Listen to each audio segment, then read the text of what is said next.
ഗ്രൂപ്പിൽപ്പെട്ട ആൾക്കാർ തന്നെയാണല്ലോ, ഈ ഈ ഈ ഗ്രൂപ്പിലുള്ള ആൾക്കാർ തന്നെയല്ലേ കഴിഞ്ഞ ദിവസം വർഗീസ് ഡോക്ടർ ഇത് കേട്ടത് ഏകദേശം, ഇല്ലേ? അപ്പം ആ കഴിഞ്ഞ ദിവസം ആ വർഗീസ് അതെ ഡോക്ടർ അതെ സാറേ അതെ കാണാം. അപ്പം ഇതിപ്പം രണ്ട് രീതിയിൽ ഇപ്പൊ വർഗീസ് ഡോക്ടർ ബേസിക് ആയിട്ടുള്ള പല കാര്യങ്ങളും സംസാരിക്കുന്നുണ്ട്. അത് ഒരു സിസ്റ്റമാറ്റിക് ആയിട്ട് തന്നെ വർഗീസ് ഡോക്ടർ നമുക്ക് ക്ലാസ്സുകൾ എടുക്കുന്നുണ്ട്. അപ്പൊ അതിന്റെ ഇടയിലാണ് എൻ്റെ ഈ എന്താണ് സാഹസം എന്ന് എനിക്ക് തോന്നുന്നത്. എന്താണെങ്കിലും കഴിഞ്ഞ പ്രാവശ്യം നമ്മൾ കുറച്ച് സംസാരിച്ചു. അതിനുശേഷം വർഗീസ് ഡോക്ടർ ഫസ്റ്റ് ലോയെ പറ്റി വളരെ കൃത്യമായിട്ട് വളരെ വിശദീകരിച്ചുകൊണ്ട് കഴിഞ്ഞ പ്രാവശ്യം സംസാരിച്ചിരുന്നു. അതായത് GNMന്റെ 5 നിയമങ്ങളുണ്ട്. ആ 5 നിയമങ്ങളിലെ ഏറ്റവും പ്രധാനപ്പെട്ടതാണ് every disease start with a conflict. Iron rule of cancer എന്ന പേരിലും അറിയപ്പെടുന്നുണ്ട്. അപ്പോൾ ആ കൺഫ്ലിക്റ്റിന്റെ പ്രത്യേകതകൾ, കൺഫ്ലിക്റ്റിന്റെ എന്താ പറയണ്ടേ, എങ്ങനെ ഉണ്ടാകുന്നു രോഗങ്ങൾ എന്ന് പറഞ്ഞു കഴിഞ്ഞാൽ കൺഫ്ലിക്റ്റുകളിൽ കൂടി മാത്രമാണ്. കൺഫ്ലിക്റ്റ് എന്ന് പറയുമ്പോൾ നമ്മൾ സംഘർഷം, ഈ സംഘർഷങ്ങൾ എന്ന് പറയുന്നത് ശരിക്കും എപ്പോഴും എല്ലാവരുടെയും ജീവിതത്തിൽ, കുട്ടികളാണെങ്കിലും വലിയവരാണെങ്കിലും എല്ലാവരുടെയും ജീവിതത്തിൽ സ്ഥിരമായിട്ടുണ്ടാകുന്ന ഒരു കാര്യമാണ്. പക്ഷെ അത് അപ്രതീക്ഷിതവും ഐസൊലേറ്റഡ് ആയിട്ട് ഉണ്ടാകുന്നതും അപ്രതീക്ഷിതമായിട്ടുണ്ടാകുമ്പോഴും നമ്മളെ അതൊരു പ്രശ്നത്തിലേക്ക് നയിക്കുമ്പോഴാണ് അത് നമ്മുടെ ശരീരത്തിൽ ഒരു സ്പെഷ്യൽ പ്രോഗ്രാമുകൾ ഉണ്ടാക്കുന്നത്. അതാണ് ഡോക്ടർ വർഗീസ് കഴിഞ്ഞ പ്രാവശ്യം എടുത്തിരുന്നത്. ഇപ്പം ഡോക്ടർ വർഗീസ് ഈ 2-3 പ്രാവശ്യം കൊണ്ട് ഏകദേശം ഈ നിയമങ്ങളെ പറ്റി വളരെ വ്യക്തമായിട്ട് എടുക്കും. ഇപ്പം നമുക്ക് ഹോമിയോപ്പതി ഡോക്ടർമാരെന്ന രീതിയിൽ നമ്മുടെ കൂട്ടത്തിലുള്ള ആൾക്കാർക്ക് ഇതുകൊണ്ട് എന്ത് മെച്ചമുണ്ട് എന്നുള്ള കാര്യത്തെ പറ്റിയാണ് എനിക്ക് നിങ്ങളോട് പറയാനുള്ളത്. അപ്പൊ നമുക്ക് കുറച്ച് 1-2 കേസുകൾ സംസാരിക്കാം. ആ കേസുകൾ സംസാരിക്കുന്നതിനോടൊപ്പം തന്നെ നമുക്ക് പലപ്പോഴും ഞാൻ ആദ്യം പറഞ്ഞ പോലെ ഈ രോഗങ്ങൾ എന്ന അവസ്ഥയെ ശരിക്കും എറ്റിയോളജി അറിയത്തില്ല എന്നുള്ള ആ കാഴ്ചപ്പാട് മാറ്റിക്കൊണ്ട് നമുക്ക് രോഗങ്ങൾ എന്ന അവസ്ഥയെ വേറിട്ട ഒരു ആശയത്തിൽ സമീപിക്കുന്നതിനായിട്ട് നമുക്ക് സാധിക്കും GSK നോളജ് ഉണ്ടെങ്കിൽ. ഇപ്പൊ GSK നോളജ് ഇല്ലെങ്കിൽ എന്ത് ചെയ്യും എന്നുള്ള ചോദ്യത്തിന് ഇല്ലെങ്കിലും കുഴപ്പമില്ല. പക്ഷെ നമ്മൾ എപ്പോഴും പറയും, എന്തുകൊണ്ടാണ് എൻ്റെ ഒരു എക്സിമ ഉണ്ടായത്, അതല്ലെങ്കിൽ കൈയുടെ അകത്ത് വശത്ത് ഒരു എക്സിമ ഉണ്ടായത്, അല്ലെങ്കിൽ കൈയുടെ പുറത്തുവശത്ത് ഒരു എക്സിമ ഉണ്ടായത്. അപ്പം നമുക്ക് അങ്ങനെ ഓരോരുത്തരിലും ഒരു ഒരു ഒരു വിശദീകരണം, പലപ്പോഴും വിശദീകരണം കൊടുക്കാൻ സാധിക്കുന്ന വേറൊരു സിസ്റ്റത്തിനും അങ്ങനെ ഒരു വിശദീകരണം കൊടുക്കാൻ സാധിക്കുന്നില്ല. നമുക്കും അത് പലപ്പോഴും സാധിക്കാറില്ല. ഹോമിയോപ്പത്തിനും നമ്മളുടെ ഓർഗനോണിലും മയാസത്തിലും ഒന്നും എന്തുകൊണ്ട് ഒരാളുടെ വലത് കൈക്കകത്ത് ഒരു കാര്യം ഉണ്ടായി, എന്തുകൊണ്ട് അയാളുടെ ഇടത് കൈക്ക് ഉണ്ടായിട്ടില്ല, അതല്ലെങ്കിൽ എന്തുകൊണ്ട് ഒരാളുടെ വലത് കാലിൽ ഒരു പ്രോബ്ലം ഉണ്ടായി, അല്ലെങ്കിൽ എന്തുകൊണ്ട് ഒരാളുടെ ഇടത് കാലിൽ ഒരു പ്രോബ്ലം ഉണ്ടായി, അങ്ങനെ ശരീരത്തിന്റെ ഏതൊരു അവയവത്തിലും എന്തെങ്കിലും ഒരു പ്രോബ്ലം ഉണ്ടാകുന്നത് എങ്ങനെ എന്ന് നമുക്ക് തിരിച്ചറിയാൻ പറ്റുന്ന ഏക സയൻസ് ഇതാണ്. അപ്പൊ ഞാനിപ്പോ ഓർക്കുന്നതാണ്, കഴിഞ്ഞ ദിവസം ഒരു 6 മാസം മുമ്പ് എൻ്റെ അടുത്ത് ഒരു അധ്യാപകനാണ്. അദ്ദേഹത്തിന് ഏകദേശം 42 വയസ്സുണ്ട്. അദ്ദേഹത്തിന്റെ ഇടത് കൈയുടെ പത്തി, കൈക്ക് അകത്ത് കംപ്ലീറ്റ് ഡ്രൈ ഇറപ്ഷൻ ആണ്. തുടങ്ങിയിട്ട് 3 വർഷമായി. 3 വർഷത്തിനിടയിൽ വർഷങ്ങളോളം ഈ 3 കൊല്ലവും പല ചികിത്സാ സമ്പ്രദായങ്ങൾ നോക്കിയെങ്കിലും അലോപ്പതി, എല്ലാവരും പറയുന്ന പോലെ അലോപ്പതി മെഡിസിൻ, ഓയിൻമെന്റ് കഴിക്കുന്നു, ഇതെല്ലാം നോക്കി. ഇത് ഞാൻ പറഞ്ഞോ ഇല്ലോ എന്ന് എനിക്ക് സംശയമുണ്ട്. ഓർക്കുന്നുണ്ടോ അനിത ഈ കേസ്? ഞാൻ പറഞ്ഞിട്ടുണ്ടോ? ഇല്ലല്ലോ. ഓക്കെ, ഞാൻ പറയാം. അദ്ദേഹത്തിന്റെ കൈ പാമിനാണ് പ്രശ്നം. പാമിലും വിരലുകളിലും എല്ലാം ക്രാക്ക്, എക്സിമ, ചൊറിച്ചില്, കടുത്ത ചൊറിച്ചില്. അപ്പൊ നമുക്ക് ഒരു മെഡിസിനിലേക്ക് പറയുവാണെങ്കിൽ പൊതുവെ ഇടതുവശത്താണ് ഉണ്ടായിരിക്കുന്നത്, എന്തുകൊണ്ട് വലതുവശത്തുണ്ടായില്ല? അപ്പം ഇദ്ദേഹം ഹോമിയോപ്പതി ചികിത്സയ്ക്കായിട്ട് വന്നു. 3 വർഷത്തിന് ശേഷമാണ് എൻ്റെ അടുത്തെത്തുന്നത്. അപ്പോൾ ഞാൻ ഈ ആദ്യമായിട്ട് മറ്റുള്ള കാര്യങ്ങളെല്ലാം ചോദിച്ചു കഴിഞ്ഞതിന് ശേഷം ഞാൻ പുള്ളിയോട് സെപ്പറേഷൻ കൺഫ്ലിക്റ്റ് എന്ന ഒരു കാര്യമാണ് പറഞ്ഞത്. സെപ്പറേഷൻ കൺഫ്ലിക്റ്റ് എക്ടോഡേമിലുള്ള ഒരു രോഗമാണ്. ഇടതു ഭാഗത്ത് ഉണ്ടായിരുന്നു. പുള്ളി ഒരു റൈറ്റ് ഹാൻഡഡ് മെയിൽ പേഴ്സൺ ആണ്.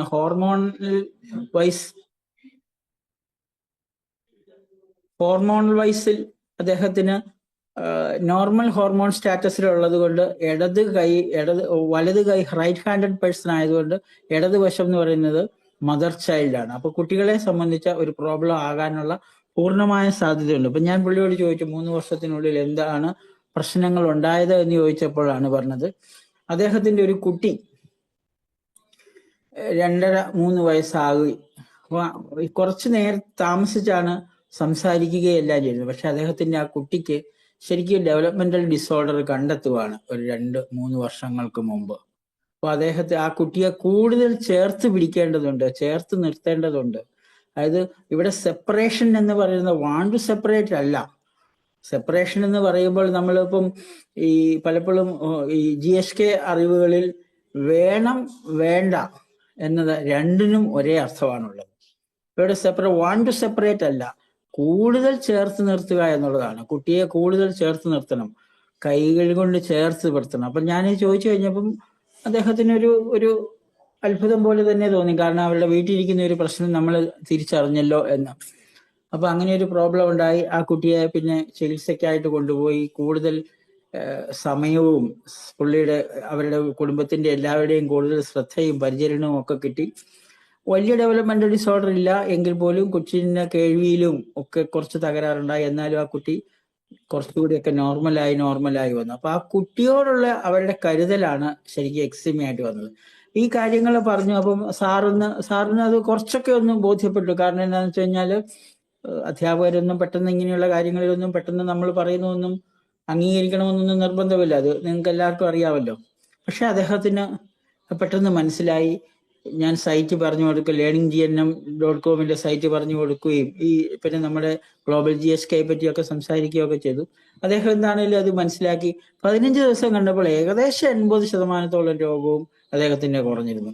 ഒരു 2 മാസം കൊണ്ട് തന്നെ ആ രോഗം പൂർണ്ണമായിട്ട് തന്നെ മാറാൻ കഴിഞ്ഞു. അത് കഴിഞ്ഞതിന് ശേഷം അയാൾക്ക് വീണ്ടും ഒരു 2-3 മാസത്തിന് ശേഷം വീണ്ടും ഒരിക്കൽ റിക്കവർ ചെയ്തു. അപ്പൊ ഞാൻ ചോദിച്ചു എന്താ സംഭവിച്ചത് ചോദിച്ചപ്പം ഒരു തീർത്ഥാടനത്തിന്റെ ഭാഗമായിക്കൊണ്ട് നമ്മളിപ്പം ഈ ഒരു രോഗം ഉണ്ടായി കഴിഞ്ഞു കഴിഞ്ഞാൽ കുട്ടിക്കാണേലും വലിയവർക്കാണേലും വഴിപാടുകൾ നേരുക, അല്ലെങ്കിൽ ഓരോ വേളാങ്കണ്ണിക്ക് പോയേക്കാന്നൊരു നേർച്ച നേർന്നിരുന്നു. ആ നേർച്ച നേർന്നതിന്റെ ഭാഗമായിക്കൊണ്ട് നേർച്ചയ്ക്ക് ആയിട്ട് കുട്ടിയെയും കൊണ്ട് പോയിച്ചു വന്നപ്പോഴത്തേനും കൈക്ക് വീണ്ടും കൂടി. ശരിക്കും പറഞ്ഞു കഴിഞ്ഞാൽ ആ ഇമോഷണൽ ഒരു പ്രോബ്ലം മൂലമാണ് ലേശം വീണ്ടും അതുണ്ടായത്. എന്താണേലും അത് പറഞ്ഞ് മനസ്സിലാക്കി. അതിന് ശേഷം അതും പെട്ടെന്ന് കുറഞ്ഞു. ഇപ്പോൾ ഏകദേശം അദ്ദേഹത്തിന് ഈ ഒരു കുറെ നാളുകൾക്ക് ശേഷം എൻ്റെ അടുത്ത് മറ്റൊരു കാര്യത്തിനായിട്ട് അദ്ദേഹം എത്തിയപ്പം അദ്ദേഹത്തിന് ആ പ്രശ്നം തന്നെ ഇപ്പൊ ഇല്ല എന്ന് തന്നെ പറയാം. അപ്പോൾ നമ്മൾ കരുതുന്നതിൽ അപ്പുറത്തായിട്ട് നമുക്ക് മാറ്റം വരുത്താൻ കഴിയുന്നതാണ് ഹോമിയോപ്പതിക്കാർക്ക് ഇതിനകത്ത്.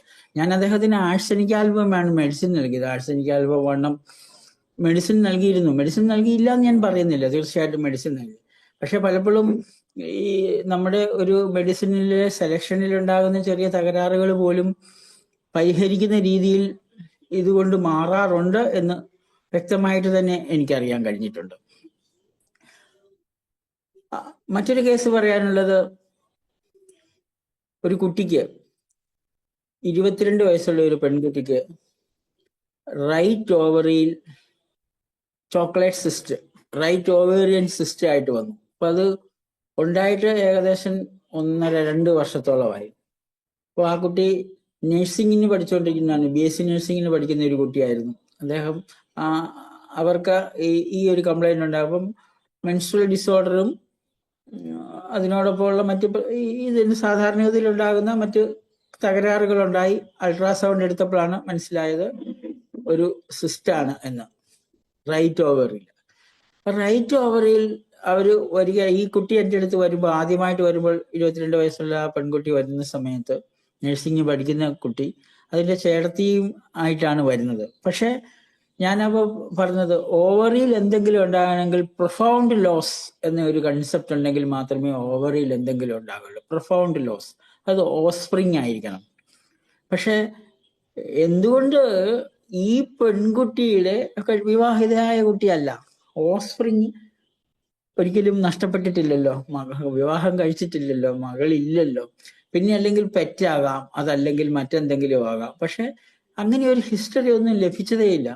ഞാൻ കുറച്ചു സമയം അതും ഇതുമൊക്കെ ചോദിച്ചെങ്കിലും അവരുടെ ഭാഗത്തു നിന്നും യാതൊരു വിധത്തിലുള്ള ഒരു ലോസ് എന്ന ഒരു അവസ്ഥയെ പറ്റി ഒരിക്കലും ഒരു റിപ്പോർട്ടും കിട്ടിയില്ല. രണ്ടുപേരും കൂടി ഞാൻ കുറച്ച് കൂടുതൽ സമയം തന്നെ ചോദിച്ചു.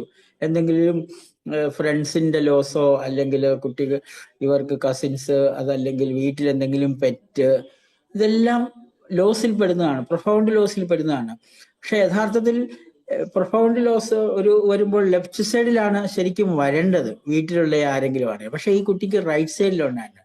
റൈറ്റ് സൈഡ് എന്ന് പറയുമ്പോൾ പാർട്ട്ണറുടെ സൈഡാണ്, പക്ഷെ റൈറ്റ് സൈഡിലാണ് വന്നത്. അതും ഒരു ഒരു എന്താ, നമുക്കൊരു സംശയത്തിന്റെ ഒരു നിഴൽ വരുന്നു. പക്ഷെ എന്തൊക്കെ വന്നു കഴിഞ്ഞാലും ലോസ് എന്ന ഒരു കൺസെപ്റ്റ് അവിടെ നഷ്ടപ്പെടുന്നില്ല. പ്രൊഫൗണ്ട് ലോസ് എന്ന കൺസെപ്റ്റ് ഒരിക്കലും പോവില്ല. അപ്പൊ ഞാൻ അവരോട് ഈ പറഞ്ഞ കാര്യങ്ങളൊന്നും അവർ കൺവിൻസിങ് ആയില്ല. എന്താണേലും മെഡിസിൻ കൊടുത്തു. മെഡിസിൻ കൊടുത്തിട്ട് പിന്നെ ഒരു മാസം കഴിഞ്ഞിട്ട് ആര് വന്നു. ഒരു മാസം കഴിഞ്ഞപ്പോൾ കൊച്ചിന്റെ അമ്മയും കൂട്ടിയാണ് വന്നത്. അപ്പൊ പെട്ടെന്ന് ഈ രോഗത്തിനൊന്നും നമുക്ക് പെട്ടെന്ന് വ്യത്യാസമൊന്നും വരുന്നതല്ലല്ലോ. പീരീഡ് റെഗുലർ ആകുക, അതല്ലെങ്കിൽ പിന്നെ അൾട്രാസൗണ്ട് നോക്കുന്ന സമയത്ത് ശരിയാകുക എന്നതാണല്ലോ. പിറ്റേ പ്രാവശ്യം വന്നപ്പോൾ കുട്ടിയുടെ അമ്മയും കൂടെ കൂട്ടി വന്നപ്പോൾ ഞാൻ ഇതേ കാര്യം തന്നെ അമ്മയെയും കുട്ടിയോടും പറഞ്ഞു കഴിഞ്ഞപ്പോഴാണ് അവര് ഇതിനൊരു ആസ്പദമായ ഒരു സംഭവം അവരെ ഓർമ്മപ്പെടുത്തി. അമ്മ ഓർമ്മപ്പെടുത്തി ലോസ് എന്ന ഒരു കാര്യം പെട്ടെന്ന് അമ്മയ്ക്ക് പിടികിട്ടി. പക്ഷെ യഥാർത്ഥത്തിൽ അത് ലോസ് ആയില്ലായിരുന്നു, ലോസ് ആകുമെന്നുള്ള ഒരു ഭയമായിരുന്നു ഉണ്ടായിരുന്നത്. അവരുടെ ഈ കുട്ടിയുടെ ഫാദറിന് ഏകദേശം ഒരു 2 വർഷങ്ങൾക്ക് മുമ്പ്, എൻ്റെ അടുത്ത് എത്തുന്നതിന് 1.5-2 വർഷങ്ങൾക്ക് മുമ്പ് ഒരു നെഞ്ചുവേദന വരികയും അത് അടുത്തുള്ള ഹോസ്പിറ്റലിൽ ചെന്നപ്പം അത് ഇച്ചിരി വലിയ പാലായിലുള്ള ഒരു ഹോസ്പിറ്റൽ, ഇവരുടെ വീട് കുറച്ച് ദൂരെയാണ്, തീക്കോയിലാണ്. നമ്മുടെ തീക്കോയിൽ നിന്ന് ഒരു പാലായിലെ മെരിയൻ ഹോസ്പിറ്റലിൽ വന്നു. മെരിയൻ ഹോസ്പിറ്റലിൽ വന്നപ്പോൾ ECG വേരിയേഷൻസ് ഉണ്ട്, ഇത് അറ്റാക്ക് ആണ്, ഇത് ഭയങ്കര സീരിയസ് ആണ്, എത്രയും പെട്ടെന്ന് ആൻജിയോപ്ലാസ്റ്റി ചെയ്യണം, പൈസ കൊണ്ടുവരണം. അപ്പൊ ഇവര് അതിന് മാത്രമുള്ള പൈസയുള്ളവരൊന്നും അല്ലായിരുന്നു ഇവര്, കുടുംബത്തിലുള്ളവരും വീട്ടിലുള്ളവരും. ആൻജിയോപ്ലാസ്റ്റിക്കോ അല്ലെങ്കിൽ ഈ സ്വകാര്യ ആശുപത്രിയിൽ, പാലായിലെ സ്വകാര്യ ആശുപത്രിയിൽ ഇത് ചെയ്യുന്നതിന് ആവശ്യമായ പണം ഇവർക്കില്ലായിരുന്നു. അവര് പറഞ്ഞു അത് ചെയ്തില്ലെങ്കിൽ ശരിയാകില്ല, അല്ലെ മെഡിക്കൽ കോളേജിന്, ഇവിടുന്ന് മെഡിക്കൽ കോളേജ് വരെ എത്തുമെന്ന് ഉറപ്പും പറയാൻ പറ്റില്ല എന്ന് പറഞ്ഞ് ഇവരെ അങ്ങ് വല്ലാതെ അങ്ങ് ഭയപ്പെടുത്തി, വല്ലാതെ വിഷമിപ്പിച്ചു കളഞ്ഞു. അപ്പോൾ ഇവര് ഈ അച്ഛനെയും കൊണ്ട് വരുന്ന സമയത്ത് ഭാര്യയും ഈ കുട്ടിയും വേറൊരാളും കൂടിയാണ് അപ്പൻ്റെ കൂടെ ഉണ്ടായിരുന്നത്. അപ്പോൾ ഇവര് കരുതി മിക്കവാറും ലോസ് ഉണ്ടാകും. അവര് പിന്നെ ഒരു വാഹനമായി, ഇവരുടെ കയ്യിൽ പൈസ ഇല്ലാത്തത് കൊണ്ട് മാത്രം മെഡിക്കൽ കോളേജിലേക്ക് പോവുകയാണ് ചെയ്തത്. മെഡിക്കൽ കോളേജിലേക്ക് പോകുന്ന വഴി അവര് കാരിത്താസിലൊന്ന് കയറി. കാരിത്താസിൽ കയറിയപ്പോൾ തന്നെ അവര് പറഞ്ഞു, ഇത് കുഴപ്പമൊന്നുമില്ല, സാരമൊന്നും ഇല്ലാത്തതായിരുന്നു, അത് അത്ര വലിയ സീരിയസ് ഒന്നുമില്ല, ഇത് ആരാ സീരിയസ് ആണെന്ന് നിങ്ങളോട് പറഞ്ഞെന്ന് ചോദിച്ചു. എന്താണല്ലോ അപ്പോൾ അവർക്കൊരു ആശ്വാസമായി. അത് കഴിഞ്ഞ് വീണ്ടും അവർ മെഡിക്കൽ കോളേജിലെത്തി. മെഡിക്കൽ കോളേജിൽ എത്തിയപ്പോൾ ആൻജിയോഗ്രാം ഒന്നും ചെയ്തില്ല, ആൻജിയോപ്ലാസ്റ്റി ചെയ്തില്ല, ചെറിയൊരു വേരിയേഷൻസേ ഉണ്ടായുള്ളൂ. എന്താണേലും 2-3 ദിവസം കഴിഞ്ഞ് ഞാൻ പോകുന്നു. പക്ഷെ ഇവരന്ന് ഒരു ദിവസം അനുഭവിച്ച മാനസിക പീഡനം എന്ന് പറയുന്നത് ശരിക്കും ആ അപ്പൻ ലോസായി എന്ന ഒരു ഒരു ആശയത്തിലേക്കാണ് ഈ കുട്ടിയൊക്കെ എത്തിയത്. അതിനുശേഷമാണ് ഇതുണ്ടായത്. അപ്പോൾ നമ്മുടെ ആ ആശയം, അതായത് കൺഫ്ലിക്റ്റ്, സഡൻ ആയിട്ടുണ്ടായ ആ കുട്ടിക്കുണ്ടായ ആ കൺഫ്ലിക്റ്റ്, അത് റൈറ്റ് സൈഡിലുണ്ടായ ഫാദറിനുണ്ടായ ഒരു പ്രശ്നം. അപ്പം ഫാദറിനെ കണ്ടത്, കുട്ടിയുടെ മാനസികാവസ്ഥയിൽ ഫാദറിനെ ഫാദറായിട്ട് മാത്രമല്ല പുള്ളി കണ്ടിരുന്നത്, അതൊരു പാർട്ട്ണർ അല്ല, നമുക്കത് കുറച്ചൊരു ഫ്രണ്ട് എന്ന രീതിയിലാണ് കണ്ടത്. അതുകൊണ്ട് നമുക്ക് പലപ്പോഴും മാതാപിതാക്കളെ കുട്ടികൾ കാണുന്നത്, അല്ലെ കുട്ടികളെ മാതാപിതാക്കൾ കാണുന്നത്, നമുക്ക് അവര് അച്ഛനമ്മ എന്നുള്ള കൺസെപ്റ്റിലായിരിക്കണമെന്ന് നിർബന്ധമില്ല. ഇവരെ, ഈ കുട്ടിയെ സംബന്ധിച്ചിടത്തോളം ആ അപ്പന്റെ ഒരു സ്ഥാനം എന്ന് പറയുന്നത് പിതാവിനെ കഴിഞ്ഞും കൂടുതൽ ഒരു സ്ഥാനമായിരുന്നു ഉണ്ടായിരുന്നത്. അതുകൊണ്ടാണ് അതിൽ റൈറ്റ് സൈഡിലേക്ക് ഇത് വന്നത്. അതാണ് എനിക്ക് തോന്നിയത്. എന്താണേലും അത് കഴിഞ്ഞിട്ട് ആ കുട്ടിയോട് പറഞ്ഞു കഴിഞ്ഞപ്പോൾ അന്നേരം അവർക്ക് മനസ്സിലായി, ഈ ലോസിന്റെ അർത്ഥം ആ കുട്ടിക്ക് മനസ്സിലായി. പിന്നെ 2-3 മാസത്തിനുള്ളിൽ തന്നെ, 3 മാസമോ 4 മാസമോ കഴിഞ്ഞപ്പോൾ നെക്സ്റ്റ് അൾട്രാസൗണ്ടിൽ തന്നെ അത് നോർമലായ ഒരു പിക്ചറും കിട്ടിയിട്ടുണ്ട്. അപ്പൊ നമുക്ക് ഇവിടെ ശരിക്കും അത്ഭുതകരമായ ഒരു കാര്യം എന്താന്ന് ചോദിച്ചു കഴിഞ്ഞാല്, ആ ഇൻസിഡന്റ് മറന്നുപോയി. കാരണം ലോസ് ഉണ്ടായില്ല. പക്ഷെ ഒരു ദിവസം അവര് ലോസ് എന്ന ഒരു ആശയത്തിൽ തന്നെ നിലനിൽക്കേണ്ടി വന്നു. അപ്പൊ ബ്രെയിൻ സൈക്ക് അത് ഓർമ്മിച്ചു. പക്ഷെ പിന്നെ നമ്മൾ കാണുന്നത് രോഗമായിട്ട് വരുന്ന രോഗിയുടെ അവസ്ഥയാണ്. ഈ ഒരു കാര്യം അവർക്ക് ഓർമ്മിക്കാനേ സാധിച്ചില്ല എന്നുള്ളതാണ്. അപ്പോൾ നമ്മൾ അത് കണ്ടെത്തുന്നത് തീർച്ചയായിട്ടും അവർ മറന്നുപോയ ഒരു കാര്യമായിരുന്നു കണ്ടെത്തിയത്. അപ്പൊ ശരീരത്തിന് ഒരു കൺഫ്ലിക്റ്റ് ഉണ്ടാകുമ്പോൾ, അതല്ലെങ്കിൽ ഒരു സംഘർഷം ഉണ്ടാകുമ്പോൾ, ആ സംഘർഷത്തിന്റെ ഫലമായിക്കൊണ്ട് സൈക്കിലും ബ്രെയിനിലും ഓർഗനിലും അല്ലെങ്കിൽ അവയവത്തിലും ഉണ്ടാകുന്ന മാറ്റങ്ങൾ ഇത് സിങ്ക്രണസ് ആണ്. ഈ മാറ്റങ്ങൾ എന്ന് പറയുന്നത് എപ്പോഴും തിരിച്ചറിയാൻ സാധിക്കും.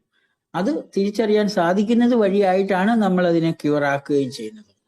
ഈ ഒരു കേസാണ് എനിക്ക്, ഈ രണ്ട് കേസുകളൊക്കെ വളരെ പെട്ടെന്ന് തന്നെ നമുക്ക് സാധാരണഗതിയിൽ ഒരു സിമിലിമം നൽകുന്നതിലും പെട്ടെന്ന് മാറി എന്നാണ് എനിക്ക് തോന്നിയിട്ടുള്ളത്. അങ്ങനെ ഒരു ഒരു ഒരു ഗുണം കൂടി ഈ ഒരു സിസ്റ്റത്തിനുണ്ട്. അപ്പൊ പലപ്പോഴും കഴിഞ്ഞ ദിവസങ്ങളിലൊക്കെ ഓരോരുത്തര് നമ്മളിപ്പം ഇങ്ങനെ കാര്യം പറയുമ്പോഴത്തേനും പെട്ടെന്ന് തന്നെ അവര് ഒരു കൺഫ്ലിക്റ്റിന്റെ ഉദാഹരണം പറഞ്ഞിട്ട് അത് എന്തുകൊണ്ടായിരിക്കാം, അല്ലെങ്കിൽ ഒരു രോഗത്തിന്റെ പേര് പറഞ്ഞിട്ട് അത് എന്തുകൊണ്ടായിരിക്കാം. അപ്പൊ അത് എന്ന് പറയുന്നത് നമ്മുടെ ഇപ്പം ഒരു സിസ്റ്റം എന്ന രീതിയിൽ ഹോമിയോപ്പതി സിസ്റ്റത്തിൽ നമ്മൾ എത്രയോ നാളുകൾ കൊണ്ട് പഠിച്ചിട്ടാണ് ഹോമിയോപ്പതി സിസ്റ്റത്തിൽ എന്താ പറയണ്ടേ, ഹോമിയോപ്പതി സിസ്റ്റത്തിൽ നമ്മൾക്ക് മെഡിക്കലാകാൻ കഴിഞ്ഞത്, അതല്ലെങ്കിൽ എക്സ്പെർട്ട് ആകാൻ കഴിഞ്ഞത്, അല്ലെങ്കിൽ എക്സൽ ആകാൻ കഴിഞ്ഞത് എന്ന് കഴിഞ്ഞതിന് ശേഷം ഇത് ആദ്യമായിട്ട് കേൾക്കുന്ന ഒരു വ്യക്തിയോട് നമുക്ക് ഹോമിയോപ്പതിയെ പറ്റി പറഞ്ഞു കൊടുക്കുമ്പോൾ അവരിലും അതേ സംശയമുണ്ട്. ആ സംശയമാണ് ഇപ്പോൾ ഇതിനെ എതിർക്കുന്ന അല്ലെങ്കിൽ ഇതിനോട് താല്പര്യമില്ലാത്ത ആൾക്കാരിൽ വരുന്നത്. പക്ഷെ ഹോമിയോപ്പത്സ് എന്ന രീതിയിൽ ഹോമിയോപ്പത്സിന് ഏറ്റവും കൂടുതൽ ഉപകാരപ്രദമായ ഒരു സിസ്റ്റമാണ് GSK. അതുകൊണ്ടാണ് ഡോക്ടർ വർഗീസ് ഇതിനു വേണ്ടിയിട്ട് ഇത്രമാത്രം കഷ്ടപ്പെടുന്നത് എന്ന് എനിക്ക് തോന്നിയിട്ടുണ്ട്.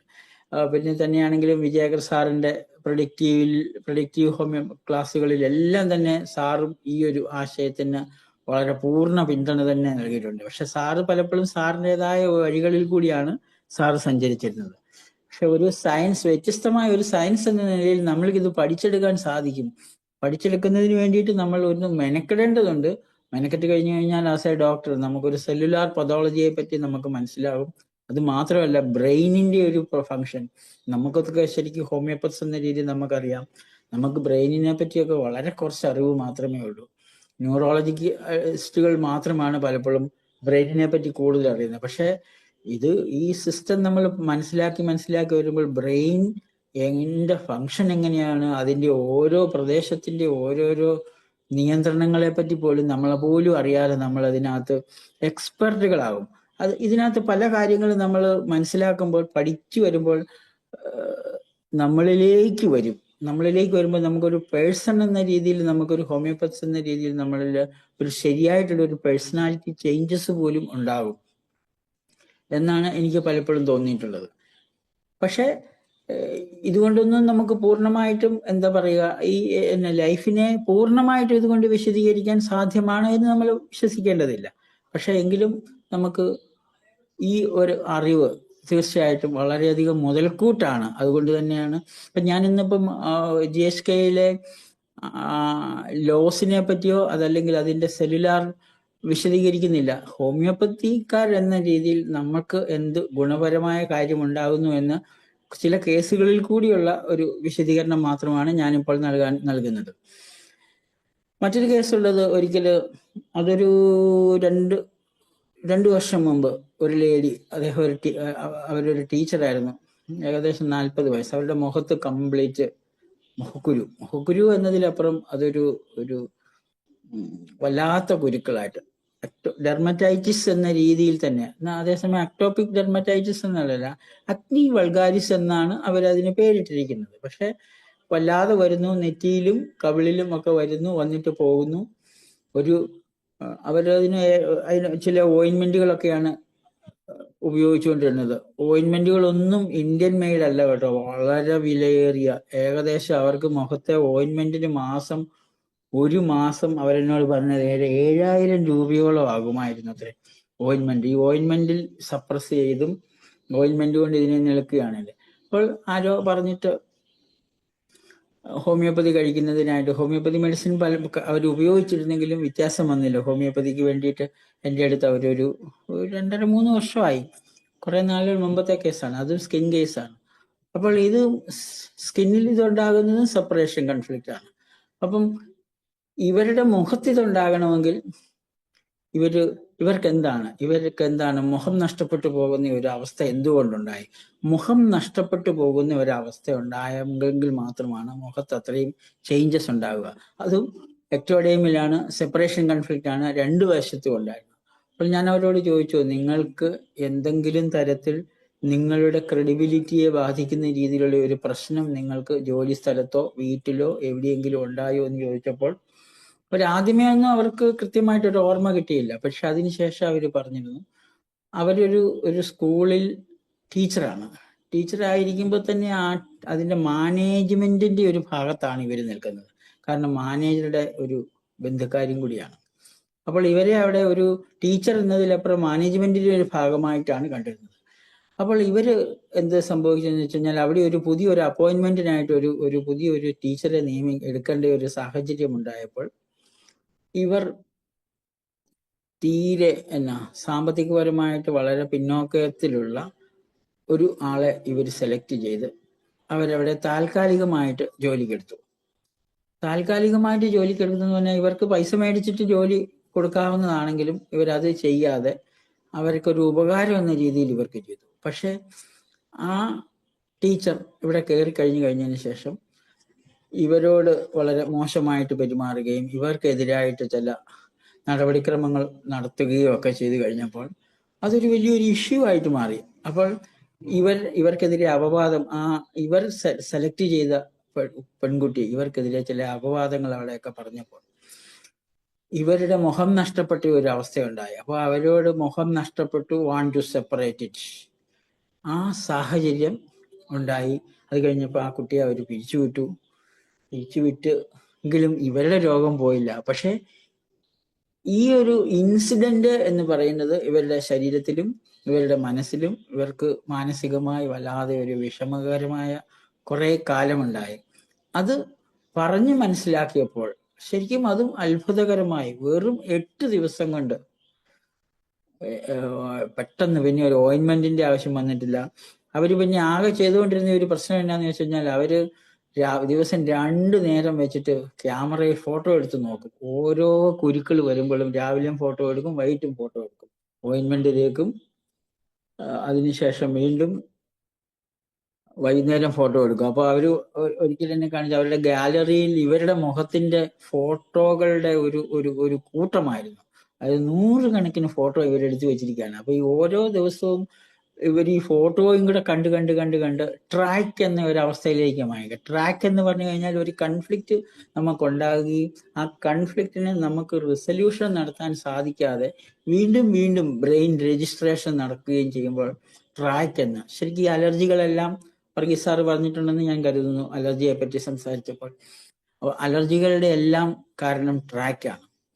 നമുക്കൊരു പ്രത്യേക സിറ്റുവേഷൻസിനോട് നമ്മുടെ ശരീരം പ്രതികരിച്ചപ്പോൾ, പ്രത്യേക സിറ്റുവേഷൻസ് നമുക്ക് സുഖകരമല്ലായി മാറിയപ്പോൾ അത് വീണ്ടും ആ സിറ്റുവേഷനിൽ നിന്ന് മാറിയെങ്കിലും പക്ഷെ അത് ഓർമ്മപ്പെടുത്തുന്ന ഒരു സാഹചര്യം വീണ്ടും ഉണ്ടാകുന്നതാണ് ട്രാക്കിന്റെ രൂപീകരണം. ഇവിടെ ട്രാക്ക് എന്ന് പറയുന്നത് സാധാരണ സ്കിൻ കേസിലെ ട്രാക്ക് ചൊറിച്ചിലുണ്ടാകുമ്പോൾ ചൊറിയുക, കാണുക എന്നത് തന്നെയാണ് ട്രാക്ക്.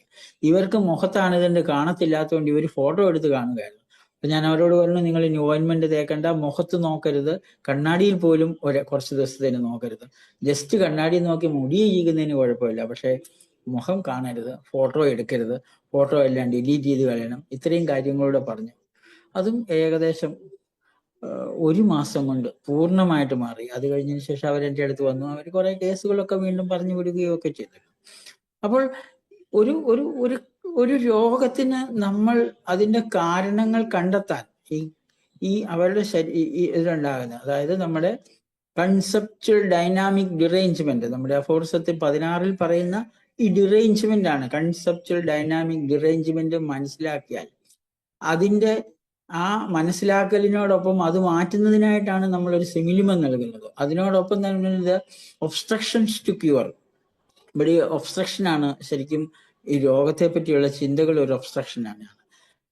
അതും കൂടെ അങ്ങ് മാറ്റിക്കഴിഞ്ഞു കഴിഞ്ഞാൽ നമ്മൾ ആ ഇൻസിഡന്റ് ഓർമ്മപ്പെടുത്തുന്നത് തന്നെ സിമിലിമമാണ്. അതാണ് ഹോമിയോപ്പതി ഇവിടെ നമുക്ക് ഏറ്റവും കൂടുതൽ ആക്ട് ചെയ്യപ്പെടുന്നത്. ഈ ഈ ഈ കേസുകളും ഒക്കെ നമുക്ക് പെട്ടെന്ന് മാറ്റാൻ കഴിയുന്നത് എനിക്ക് തോന്നുന്നത്, അപ്പൊ നമുക്ക് വേണമെങ്കിൽ സംശയിച്ചേക്കാം, ഇതൊന്നും അറിയാതെ ഒരു കറക്റ്റ് ഒരു ഹോമിയോപ്പതി മെഡിസിൻ കൊടുത്താൽ ഇത് മാറില്ലേ എന്ന് ചോദിച്ചു കഴിഞ്ഞാൽ മാറുമെന്ന് തന്നെയാണ് എൻ്റെ ഉത്തരം. പക്ഷെ പലപ്പോഴും നമ്മൾ സിമിലിമത്തിനായിട്ട് വിഷമിക്കുന്നത് നമുക്ക് ഓരോരുത്തർക്കും അറിയാമല്ലോ.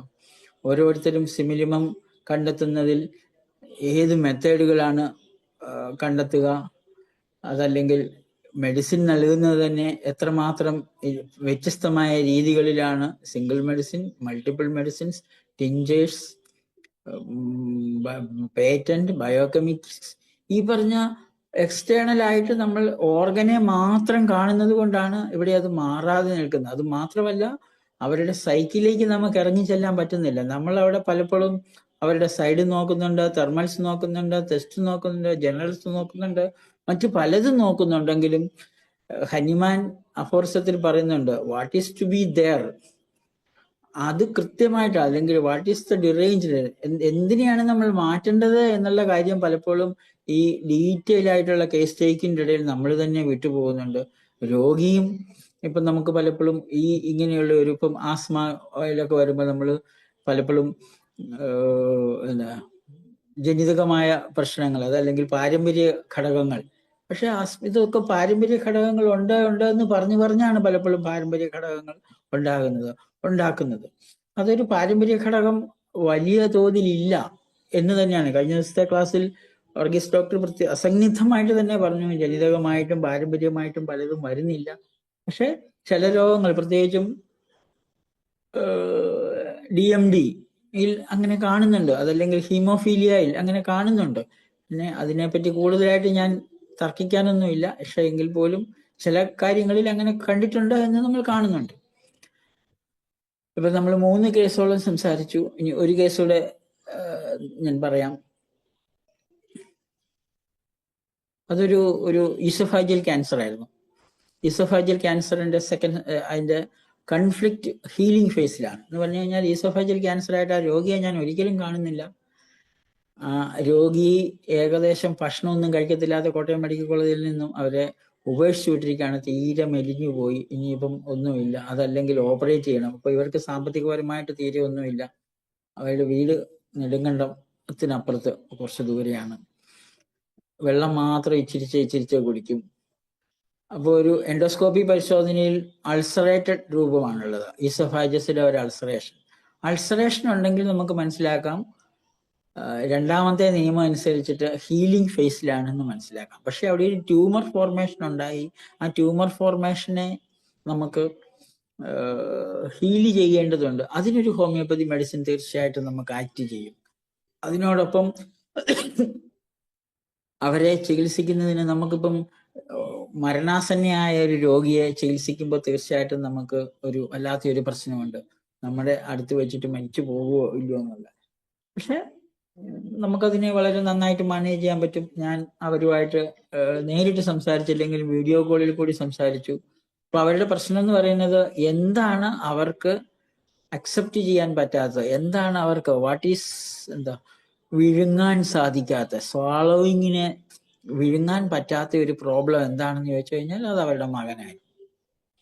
മകൻ കള്ളു കുടിച്ചിട്ട് വന്ന് ഭയങ്കര ബഹളം ഉണ്ടാക്കും, ഭർത്താവ് മരിച്ചുപോയി, മകൾ വിവാഹിതയായി വേറൊരിടത്താണ്, പിന്നെ മകൻ മാത്രമാണ്. മകന്റെ ഒരു സ്വഭാവം വല്ലാതെ മദ്യപാനിയാണ്. അതുകൊണ്ട് ഒരു വീട്ടിൽ ഒറ്റയ്ക്ക് താമസിക്കുന്നു. മകനും കുടുംബവും അടുത്ത് തന്നെ താമസിക്കുന്നു. മകൻ കള്ളു കുടിച്ചിട്ട് വരുന്നത്, എൻ്റെ അടുത്ത് മരുന്നിന് വരുന്നത് പോലും നല്ല മണമായിട്ടാണ്.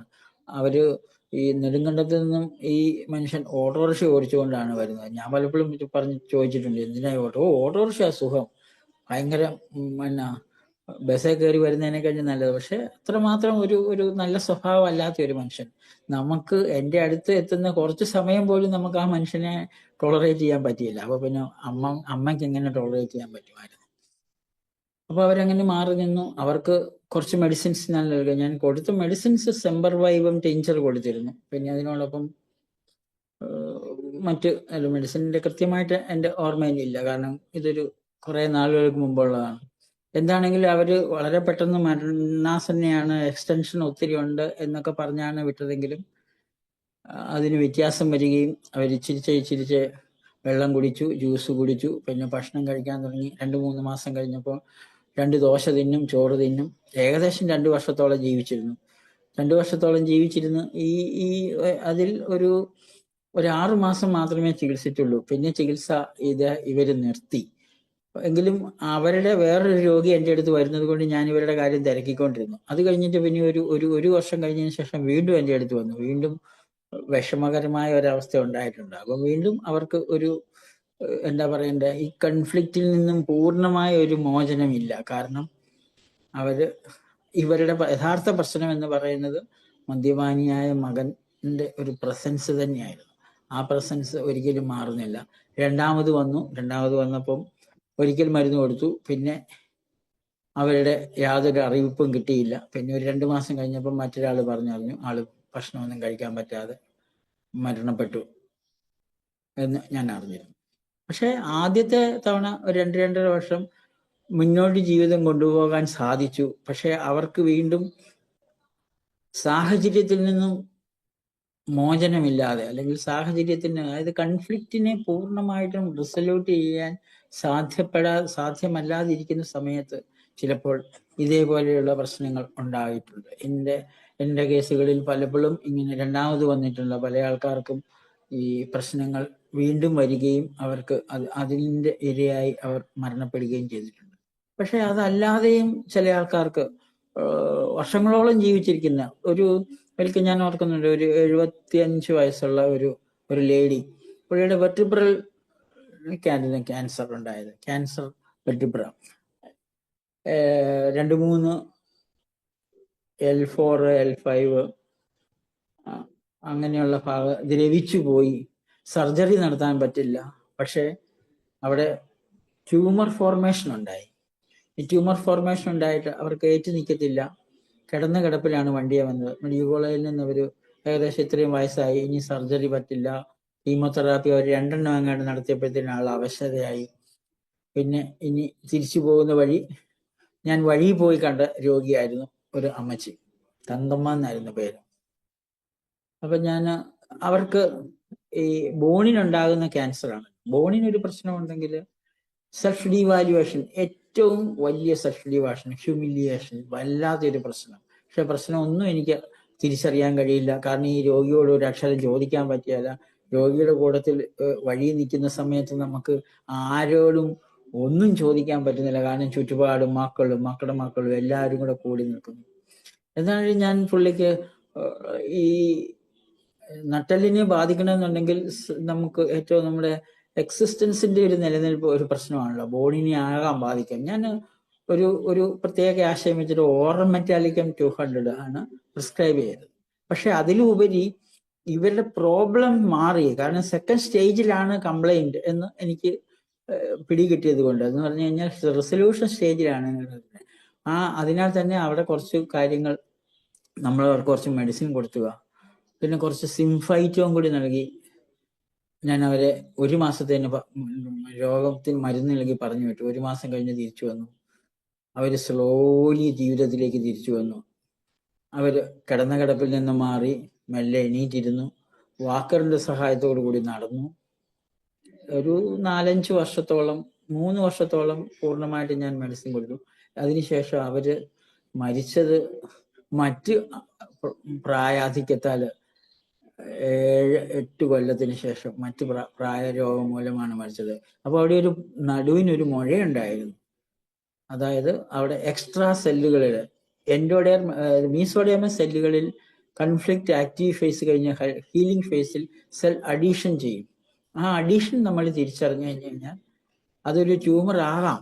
പക്ഷെ അത് മറ്റു പ്രധാനപ്പെട്ട ഒരു അവയവത്തിലാണെങ്കിൽ ഇത് എറോഡ് ചെയ്തിട്ട് മറ്റ് ഇപ്പം ബോണിൽ, ഹിപ്പിലാണെങ്കിൽ പ്രശ്നമാണ്, റിബിലാണെങ്കിൽ അത് ഇറോഷൻ ഉണ്ടാകാം, മറ്റു ഭാഗങ്ങളിൽ വേദന ഉണ്ടാകും. ഇത് അങ്ങനെയൊന്നും ഉണ്ടായില്ല. അവർ ദീർഘകാലം ജീവിച്ചിരുന്നു. ദീർഘകാലം തന്നെ ഇവർക്ക് ഒരു ബുദ്ധിമുട്ടും കൂടാതെ ജീവിച്ചിരിക്കാനും ഈ രോഗം കൊണ്ടല്ലാതെ മരിക്കുകയും ചെയ്തു. അപ്പോൾ ഒരു രോഗിയെ കാണാതെ പോലും ചികിത്സിക്കാൻ നമുക്ക് സാധ്യമായിട്ടുണ്ട്. രോഗിയെ കണ്ടിട്ടില്ലാതെ, രോഗിയുമായിട്ട് സംസാരിക്കാതെ പോലും നമുക്ക് ഇത് അപ്ലൈ ചെയ്യാൻ തീർച്ചയായിട്ടും സാധ്യമായിട്ടുണ്ട്.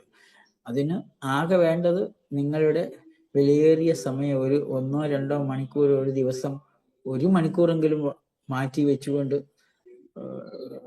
സ്വയം മനസ്സിലാക്കുക. കാരണം സ്വയം മനസ്സിലാക്കിയെങ്കിൽ മാത്രമേ നമുക്കൊരു പ്രോബ്ലം ഉണ്ടാകുമ്പോൾ നമ്മളെ ഹീൽ ചെയ്യാൻ നമ്മൾക്ക് മാത്രമേ പറ്റുകയുള്ളൂ.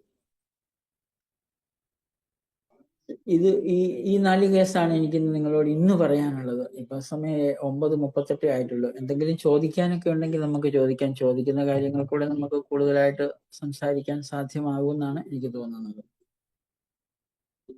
ഡോക്ടർ അനിത. സാറേ, ആ, എന്തെങ്കിലും സംശയം ഉണ്ടെങ്കിൽ ചോദിക്കാം എല്ലാവർക്കും.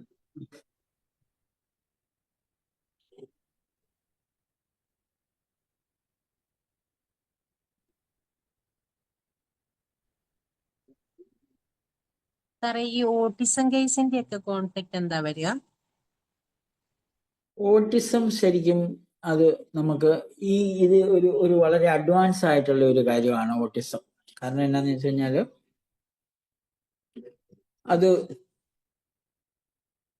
കൺഫ്ലിക്റ്റ് പറയുന്നതിന് മുമ്പായിട്ട് ഓട്ടിസം വരുന്നതിന്റെ ഒരു കാരണം എന്ന് വെച്ചാൽ അതൊരു ഡെവലപ്മെന്റൽ ഡിസോർഡറാണ്. അത് ഇൻട്രായൂട്രൈൻ ലൈഫിൽ അമ്മ അനുഭവിക്കേണ്ടി വന്ന ഇഷ്യൂസ് ആണ് ഓട്ടിസത്തിനകത്ത് ഏറ്റവും പ്രധാനം. പ്രത്യേകിച്ചും ലേറ്റർ മന്ത് ഓഫ് പ്രഗ്നൻസിയിൽ അല്ലെങ്കിൽ ഡ്യൂറിങ് പ്രഗ്നൻസിയിൽ, ഡ്യൂറിങ് ഡെലിവറിയിലൊക്കെ ഉണ്ടാകുന്ന പ്രശ്നങ്ങളുടെ ഫലമായിക്കൊണ്ടാണ് ഓട്ടിസം. അതൊരു ഫ്രീസിങ് ആണ് അവിടെ നടക്കുന്നത്. അതിനെ നമുക്ക് എന്താണ് അമ്മയ്ക്ക് ഉണ്ടായ പ്രോബ്ലം എന്നത് മനസ്സിലാക്കിയെങ്കിൽ മാത്രമേ അവിടെ ശരിക്കും പറഞ്ഞു കഴിഞ്ഞാൽ കൃത്യമായിട്ട് എൻ്റെ ഒരു അഭിപ്രായത്തിൽ ഹോമിയോപ്പതിക്ക് മാത്രമേ ഓട്ടിസത്തിലും അല്ലെ ഡെവലപ്മെന്റൽ ഡിസോർഡറിൽ എന്തെങ്കിലും ചെയ്യാൻ കഴിയുള്ളൂ. കാരണം ഇവിടെ തീരെ ചെറുപ്പത്തിലാണെങ്കിൽ അമ്മയുടെ കുറച്ച് ലാളനകൾ, കുറച്ച് പരിലാളനകൾ മൂലം കുറച്ചൊക്കെ ഒരു മാറ്റം വരാം. അതല്ലാതെയുള്ള കേസുകളിൽ ഓട്ടിസത്തിന് ഡെവലപ്മെന്റൽ അത് അങ്ങനെയാണ്, അത്ര എളുപ്പമല്ല. പ്രത്യേകിച്ചും ഒരവയവങ്ങളില്ലാതെ ജനിക്കുക, അങ്ങനെയുള്ള കേസുകളിൽ നമുക്ക് സെക്കൻഡറി കൺഫ്ലിക്റ്റുകളാണ് നമുക്ക് പെട്ടെന്ന് എടുക്കാൻ മാർക്കുന്നത്. പ്രൈമറി ആയിട്ട് ജന്മന ഉണ്ടാകുന്നതിന് ബുദ്ധിമുട്ട് തന്നെയുണ്ട്. ഡോക്ടർ വർഗീസ് അതിനെപ്പറ്റി കൂടുതൽ സംസാരിക്കും. കാരണം ഇത് ഏറ്റവും കുഴപ്പമുള്ള രോഗത്തെ പറ്റിയാണ് എല്ലാവരും നോക്കുന്നത്. സിമ്പിളായ ഒത്തിരി കാര്യങ്ങളുണ്ട്. ഞാൻ വീഡിയോ ഓൺ ചെയ്യുന്നില്ല, ഞാൻ സംസാരിക്കുന്ന കേൾക്കാമെന്ന് വിചാരിക്കണം അല്ലേ? കേൾക്കാം ഡോക്ടറെ. ഓക്കെ. അതായത് നമ്മൾ രോഗത്തിന്റെ പേരിൽ ചോദിക്കുന്നത് തന്നെ നിർത്തണം. ഡോക്ടർക്ക് മനസ്സിലായി കാണുമെന്ന് ബിന്ദു എന്നാണ് ചോദിച്ച ഡോക്ടറുടെ പേര്? സിന്ധു. അതെ ഡോക്ടർ. സിന്ധു. ഓക്കെ. സിന്ധു മനസ്സിലാക്കേണ്ട എന്നാന്ന് വെച്ച് കഴിഞ്ഞാല് നമ്മൾ എല്ലാവരും മെഡിക്കൽ കോളേജിൽ പഠിക്കുമ്പോൾ നമ്മൾ പഠിച്ച മെഡിസിൻ എന്ന് പറയുന്നത് മുഴുവനും അലോപ്പതിയാണ്. ഈ ലോകം മുഴുവനും അലോപ്പതിയുടെ സ്വാധീനത്തിലാണ് ഉള്ളത്. അവർക്കറിയത്തില്ലാത്ത കുറേ കാര്യങ്ങൾക്ക് ഇപ്പം ഓട്ടിസ്റ്റിക് സ്പെക്ട്രം ഡിസോർഡർ എന്നാണ് പറയുക, അല്ലാതെ പഴയ ഓട്ടിസം ഒന്നുമില്ല. കുറേയേറെ ലക്ഷണങ്ങളെല്ലാം കൂടെ കൂട്ടിയിട്ട് അവര് ASD എന്ന് പറയുകയാണ് ചെയ്യുന്നത്. അപ്പൊ അതിൻ്റെ അകത്ത് ഒരു കുട്ടി പോലെ വേറെ ഈ ലോകത്തിൽ ഒരു കുട്ടിയില്ല. 100 കുട്ടികളെ എടുത്തു, അതിൻ്റെ അകത്ത് കുറച്ച് കോമൺ ക്യാരക്ടറിസ്റ്റിക്സ് ഉള്ളതുകൊണ്ടാണ് അവർ പറയുന്നത്. ഡോക്ടർ ഹാമറെ സംബന്ധിച്ചിടത്തോളം അങ്ങനെ ഒരു പ്രത്യേക രോഗമില്ല. ഓട്ടിസ്റ്റിക് കോൺസ്റ്റലേഷൻ എന്നാണ് പറയുന്നത്. ഇപ്പോൾ കോൺസ്റ്റലേഷൻ എന്ന് പറഞ്ഞാൽ more than 1 conflict at A time. അത് ആ കുട്ടിയിലുള്ളതാകണമെന്ന് നിർബന്ധമില്ല. മോസ്റ്റ് ഓഫ് ദി കേസസ് നമ്മൾ കൺജനേറ്റൽ എന്നും ഹെറിഡിറ്ററി എന്നും ജനറ്റിക് എന്നും ഒക്കെ പറയുമ്പോൾ അവർ ജസ്റ്റ് മേക്കിംഗ് ഹൈപ്പോത്തിസിസ് ആണ്. ഹൈപ്പോത്തിസിസിലൂടെ ഒരു കാര്യം എക്സ്പ്ലെയിൻ ചെയ്യാനായിട്ട് അവർ ശ്രമിക്കുവാണ്. ഇതൊന്നും സ്റ്റാൻഡ് ചെയ്യുന്ന കാര്യമല്ല. കാരണം ആരും തിരിച്ച് ചോദിക്കാത്തതുകൊണ്ട് ഇതൊക്കെ ഇങ്ങനെ നടക്കുന്നു, ജനങ്ങളെല്ലാം അത് വിശ്വസിക്കുന്നു എന്ന് മാത്രമേ ഉള്ളൂ. അപ്പം നമ്മൾ ഓർക്കേണ്ടത് എന്നാന്ന് വെച്ചാൽ ഓരോ കുട്ടിയും ഓട്ടിസത്തിൻ്റെ അകത്ത് പെടുത്തുന്നതെന്ന് പറഞ്ഞാൽ നമ്മളതിൻ്റെ അകത്ത് ഡിസ്ലെക്സിയ വരും, അതിൻ്റെ അകത്ത് അല്ലെങ്കിൽ ലേണിംഗ് ഡിസബിലിറ്റി, അത് തന്നെ ഡിസ്ലെക്സിയ, അല്ലെങ്കിൽ attention deficit, hyper active disorder, ADHD, HD എല്ലാം ഇതിൻ്റെ അകത്താണ് വരുത്തുന്നത്. ഇപ്പം നമ്മൾ ഒരു പർട്ടിക്കുലർ കേസ് കിട്ടുമ്പോൾ ആ കേസിൽ നിന്ന് ഇപ്പോൾ ഡോക്ടർ ശശി പറഞ്ഞത് മദറിൽ നിന്നും ആണ് അത് വരുന്നത്. അതാണ് അതിൻ്റെ ട്രൂത്ത്. പക്ഷെ നമുക്ക് മദറിൻ്റെ കോൺഫ്ലിക്റ്റ് ആരും വന്ന് പറയത്തില്ല. ഈ കുട്ടിയെ കൊണ്ട് വലയുന്ന വിഷമിക്കുന്ന അമ്മയാണ് നമ്മളോട് വന്ന് പറയുന്നത്. അപ്പോൾ ആ കുട്ടി കാണിക്കുന്ന ഇപ്പം ഹിയറിംഗ് ഡെഫിഷ്യൻസി ഉണ്ട്, അല്ലെങ്കിൽ ഡിസ്ലെക്സിയ ഉണ്ട്, പഠിക്കാൻ അല്ലെങ്കിൽ കോൺസെൻട്രേഷൻ ഇല്ല. അപ്പോൾ അതിൻ്റെ അകത്ത് പല കോൺഫ്ലിക്റ്റുകളും കൂടിയാണ് വരുന്നത്. ഫ്ലൈയിങ് കോൺസ്റ്റലേഷൻ ഉണ്ട്, അതിൽ പല കോൺഫ്ലിക്റ്റുകളും കൂടെ മിക്സ് ആയിട്ടാണ് വരുന്നത്. അപ്പം നമുക്ക് ഓരോ ലക്ഷണങ്ങളിലൂടെ കാണിക്കുന്ന ലക്ഷണങ്ങളിൽ നമുക്ക് ബാക്ക് ട്രാക്ക് എന്നാണ് പറയുന്നത്. ബാക്ക് ട്രാക്ക് ചെയ്ത് കഴിയുമ്പം ഇതെല്ലാം നിങ്ങൾക്കുണ്ടായിരുന്നില്ലേ? ഇപ്പോൾ ഹൈപ്പർ ആക്ടിവിറ്റി ഉള്ള കേസുകളിൽ എങ്ങനെയാണെന്ന് വെച്ച് കഴിഞ്ഞാൽ ഈ കുട്ടി അനങ്ങാനായിട്ട് കൂടുതലായി. അപ്പോൾ എന്താണ്, ഈ അമ്മ പലപ്പോഴും വയറ്റിൽ കിടക്കുമ്പോൾ കുഞ്ഞ് ഒന്ന് അടങ്ങിക്കിടക്ക് എന്ന് പറഞ്ഞു കഴിഞ്ഞാൽ അത് അനക്കം കുറഞ്ഞു പോകും. പല അമ്മമാർക്കും ഈ 5-ാം മാസത്തിലുണ്ടാകുന്ന ക്വിക്കനിങ്ങിൻ്റെ സമയത്തുണ്ടാകുന്ന മൂവ്മെന്റ്സ് ഓഫ് ദി ഫീറ്റസ് ഭയങ്കര ഇൻടോളറൻ്റ് ആകുമ്പോഴത്തേക്ക് എന്തൊരു ചവിട്ട, എന്തൊരു അസ്വസ്ഥതയാണെന്ന് പറഞ്ഞു കഴിഞ്ഞാൽ ആ കുട്ടി അനങ്ങാതെ ആയിപ്പോവും. അതുപോലെ തന്നെ ഈ കുട്ടി അനങ്ങുന്നില്ലേ, കുട്ടിക്ക് അനക്കം നിന്നുപോയോ, ഇതെന്താ ജീവനില്ലേ എന്തും തോന്നിക്കഴിഞ്ഞാൽ ചിലപ്പോൾ ആ കുട്ടി ഹൈപ്പർ ആക്റ്റീവായിട്ട് മാറും. അത്രമാത്രം സെൻസിറ്റീവാണ് ആ ഒരു ടെൻഡർ ആയിട്ടുള്ള ആ ഒരു സ്റ്റേജിൽ കുട്ടിയുടെ കാര്യം. അങ്ങനെയൊക്കെയാണ് നമുക്കത് ട്രേസ് ചെയ്യാനുള്ളത്. അപ്പം നമ്മുടെ ഈ കോൺസ്റ്റലേഷൻ നന്നായിട്ട് പഠിച്ചു കഴിഞ്ഞാൽ അങ്ങോട്ടേക്കൊന്നും നമ്മൾ പോകുന്നില്ല, ഇതുവരെയും കാര്യമായ ക്ലാസ്സുകളൊന്നും വന്നിട്ടില്ല. അതൊക്കെ പഠിച്ചു കഴിഞ്ഞാൽ നമുക്ക് വളരെ എളുപ്പമാണ് ഡിഫറൻഷിയേറ്റ് ചെയ്യാനായിട്ട്. അതുകൊണ്ട് ഓട്ടിസത്തിന് എന്താണ് കോൺഫ്ലിക്റ്റ് എന്ന് ചോദിക്കരുത്, ഓരോ കുട്ടിക്കും എന്താണ് കോൺഫ്ലിക്റ്റ് എന്ന് നിങ്ങൾ പഠിച്ചു കഴിഞ്ഞാൽ വളരെ എളുപ്പത്തിൽ മനസ്സിലാക്കാൻ പറ്റും. അതോടുകൂടി തന്നെ ഈ കോൺഫ്ലിക്റ്റ് ചോദിച്ച് പഠിക്കാനായിട്ട് ശ്രമിക്കരുത്. അങ്ങനെയല്ല പോകേണ്ടത്. അതിൻ്റെ ഫണ്ടമെൻ്റൽ പ്രിൻസിപ്പിളും അതിൻ്റെ ബയോളജിക്കൽ ലോസും വായിച്ച് വന്നിട്ട് SBS എന്ന് പറയുന്ന സിഗ്നിഫിക്കൻറ്റ് ബയോളജിക്കൽ പ്രോഗ്രാം അതും പഠിച്ചതിന് ശേഷം, അല്ലെങ്കിൽ അതിൻ്റെ കുറച്ചുകൂടി ഇൻറ്റൻസ് ആയിട്ട് ഒരു അഡ്വാൻസ്ഡ് സ്റ്റഡിയിലാണ് നമ്മൾ കോൺസ്റ്റലേഷൻ പഠിക്കുന്നത്. കോൺസ്റ്റലേഷൻ എന്ന് പറഞ്ഞാൽ എപ്പോഴും മോർ ദാൻ വൺ കോൺഫ്ലിക്റ്റ്. അപ്പോൾ 2 ബ്രെയിൻ ഹെമിസ്ഫിയറിനെ ബാധിക്കും. അത് വളരെ കോംപ്ലക്സ് ആയിട്ടുള്ള സിംറ്റംസ് പ്രൊഡ്യൂസ് ചെയ്യും. ആ സമയത്ത് നമ്മൾ പലപ്പോഴും മൈൻഡിൽ ഉള്ളത് കൂടുതൽ പ്രോമിനൻ്റ് ആയതുകൊണ്ട് ഫിസിക്കൽ ലെവലിലുള്ള പ്രോമിനൻസ് കുറവായിരിക്കും. അതുകൊണ്ട് ഫിസിക്കൽ സിംറ്റംസ് തൽക്കാലം ഒരു സസ്പെൻഡഡ് ആയിരിക്കും. മോസ്റ്റ് ഓഫ് ദി കേസസ് മൈൻഡിലാണ് ഉണ്ടാവുക. അതൊക്കെയാണ് ഓട്ടിസത്തെ കുറിച്ച് പറയാനുള്ളത്. അതായത് Okay, thank you, sir. ഷിസോഫ്രീനിക് constellations എന്ന് പറയുന്നത് GSKയുടെ ഒരു ഡിഗ്രി ലെവലിലാണെങ്കിൽ പോസ്റ്റ് ഗ്രാജുവേഷനാണ് ഷിസോഫ്രീനിക് കൺസ്റ്റലേഷൻ എന്ന് പറയുന്നത്. ശരിക്കും മനസ്സിലാക്കണമെങ്കിൽ നമ്മൾ ഏറ്റവും ആദ്യമേ GSKയിൽ സാധാരണ കൺഫ്ലിക്റ്റിനെ നമ്മൾ ആധാരമാക്കി പറയുന്നത് ടാർഗറ്റ് കോൺഫിഗറേഷൻ എന്നൊരു വാക്കുണ്ട്. ടാർഗറ്റ് കോൺഫിഗറേഷൻ എന്ന് പറഞ്ഞു കഴിഞ്ഞാൽ കൺഫ്ലിക്റ്റ് ബ്രെയിനിൽ ഉണ്ടാക്കുന്ന ആ ഒരു ഇമ്പാക്റ്റിനെയാണ്, impact that can be read in a CT scan. CT സ്കാനിൽ റീഡ് ചെയ്യുന്ന ആ ഭാഗത്തിന്റെ പേരാണ് ഹാമർ ഫോക്കസ് അല്ലെങ്കിൽ ടാർഗറ്റ് കോൺഫിഗറേഷൻസ്. ഈ ടാർഗറ്റ് കോൺഫിഗറേഷൻസ് എന്ന ഒരു വാക്ക് നമുക്ക് എടുക്കുമ്പോൾ ടാർഗറ്റ് കോൺഫിഗറേഷൻസ് ബ്രെയിനിലുണ്ട്, ഓർഗനിലുമുണ്ട്. ഒരു ഓർഗനിലെ കാണുന്ന ഒരു മൈക്രോസ്കോപ്പിൽ കൂടെ മാത്രമേ കാണാൻ സാധിക്കുള്ളൂ എന്നാണ് ഹാമർ വിശദീകരിച്ചിരിക്കുന്നത്. അപ്പോൾ അതൊരു നമുക്ക് ടാർഗറ്റ് കോൺഫിഗറേഷൻസ് ഒരു സൈഡിൽ അല്ലെങ്കിൽ ഒരു ബ്രെയിൻ ഹെമിസ്ഫിയറിൽ ഉണ്ടാകുന്നതിനോടൊപ്പം രണ്ട് ഭാഗത്തും അല്ലെങ്കിൽ അതിൽ കൂടുതൽ ഭാഗത്തുണ്ടാകുമ്പോഴാണ് ഷിസോഫ്രെനിക് കൺസ്റ്റലേഷൻ എന്ന ഒരു അവസ്ഥയിലേക്ക് വരുന്നത്. ഷിസോഫ്രെനിക് കൺസ്റ്റലേഷൻസ് നമുക്ക് ഒരു മനസ്സിലാക്കാൻ കഴിയും. ഒരു വെല്ലുവിളിയാണ് ശരിക്കും അത് മനസ്സിലാക്കുക എന്നുള്ളത്.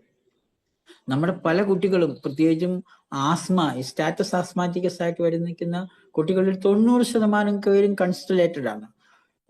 ഒന്നും വേണ്ട, പല്ല് കടിക്കുക എന്നുള്ളത്. പല്ല് കടിക്കുക എന്നത് ബൈറ്റ് കൺസ്റ്റലേഷൻ ആണ്. നമ്മൾ പല്ല് കടിക്കുന്നതിന് സിന കൊടുത്തു കഴിഞ്ഞാൽ മാറും എന്ന് പറയുമെങ്കിലും യഥാർത്ഥത്തിൽ ബൈറ്റ് കൺസ്റ്റലേഷൻ എന്നൊരു കൺസ്റ്റലേഷൻസിന്റെ അടിമകൾ, അങ്ങനെ ഉണ്ടായ ആൾക്കാരാണ് ബൈറ്റ് കൺസ്റ്റലേഷൻസ് കുട്ടികളിൽ ഇഷ്ടം പോലെ കൺസ്റ്റലേഷൻ ഉണ്ട്. അത് നമ്മൾ മനസ്സിലാക്കേണ്ട ഒരു ഘടകമാണ്. ഏകദേശം നമ്മൾ ഒരു ഡിഗ്രി ലെവൽ പഠിത്തം കഴിഞ്ഞതിന് ശേഷം പഠിക്കാവുന്ന ഒരു മേഖലയാണ് പോസ്റ്റ് ഗ്രാജുവേഷനായ ഷിസോഫ്രെനിക് കൺസ്റ്റലേഷൻസ്. കാര്യം അതൊരു 100 പേജേ ഉള്ളൂ. അത് മാസ്റ്റർ കരോളിൻ മാർക്കോലിന്റെ ആ ബുക്കിൽ നമുക്ക് ഡൗൺലോഡ് ചെയ്ത് കഴിഞ്ഞാൽ 110 പേജേ ഉള്ളൂ.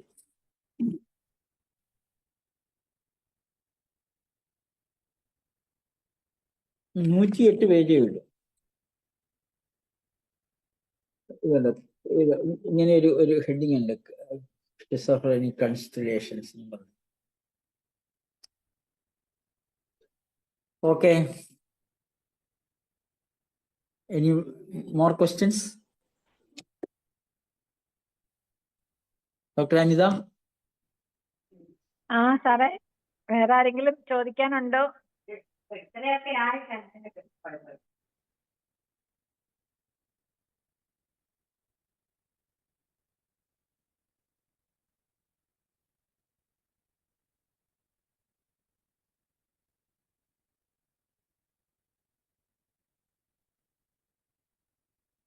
ആരും ഒന്നും ചോദിക്കുന്നില്ല, ആരും ഒന്നും പറയുന്നില്ല. സെർവൈക്കൽ സ്പോണ്ടിലോസിസിനെ നമ്മൾ ആ സാധാരണ എന്താ സെൽഫ് ഡീവാലുവേഷൻ ആണോ അതിനകത്ത് വരുന്നത്? അതെ, കണക്റ്റീവ് ടിഷ്യൂ ഡിസോർഡേഴ്സ് ആണ്. കണക്റ്റീവ് ടിഷ്യൂസ് എവിടെയെല്ലാം ഉണ്ടോ അവിടെയെല്ലാം നമുക്ക് ആ രീതിയിൽ കണ്ടാൽ മതി. കാരണം നമുക്ക് എക്ടോഡേമൽ ഡിസോർഡർ ഉണ്ട്, മീസോഡേർമൽ ഉണ്ട്, എൻഡോഡേർമൽ ഡിസോർഡേഴ്സ് ഉണ്ട്. നമുക്കിപ്പോൾ ഈ മൂന്നാമത്തെ ലോയിനകത്താണ് ഈ നമുക്ക് ഏത് ജനറേറ്റീവ് ഓർഗൻസിലല്ല, ജെർമിനൽ ലെയർ, ഓരോ ജെർമിനൽ ലെയറിലും ഓരോ രോഗങ്ങളാണ് ഉണ്ടാകുന്നത്. ആ ജെർമിനൽ ലെയറിനെ പറ്റി പഠിക്കുമ്പോൾ എക്ടോഡെർമലിൽ ഉണ്ടാകുന്ന നമുക്ക് സെപ്പറേഷൻ കൺഫ്ലിക്ട്, സെക്ഷൽ കൺഫ്ലിക്ട്, ടെറിട്ടോറിയൽ കൺഫ്ലിക്ട്, ഇങ്ങനെ മൂന്ന് കൺഫ്ലിക്റ്റ് ആണുള്ളത്. അതിൽ കണക്റ്റീവ് ടിഷ്യൂ ഡിസോർഡറിലാണ് സെൽഫ് ഡീവാലുവേഷൻ എന്ന ഒരു അവസ്ഥ കൂടുതൽ ഉണ്ടാകുന്നത്. അത് പക്ഷെ ഒരു ഓർഗനെ എടുക്കുമ്പോൾ ഇപ്പം കിഡ്നി കളക്ടിങ് ട്യൂബ്യൂൾസിലാണെങ്കിൽ, കണക്റ്റീവ് ടിഷ്യൂസ് ആണെങ്കിൽ പോലും അവിടെ ഫ്ലൂയിഡ് കൺസ്റ്റലേഷൻസ്, അതുപോലെ തന്നെ മറ്റ് പറഞ്ഞിരിക്കുന്ന കൺസ്റ്റലേഷൻസ് ഒക്കെ എല്ലാം വരുന്നുണ്ട്.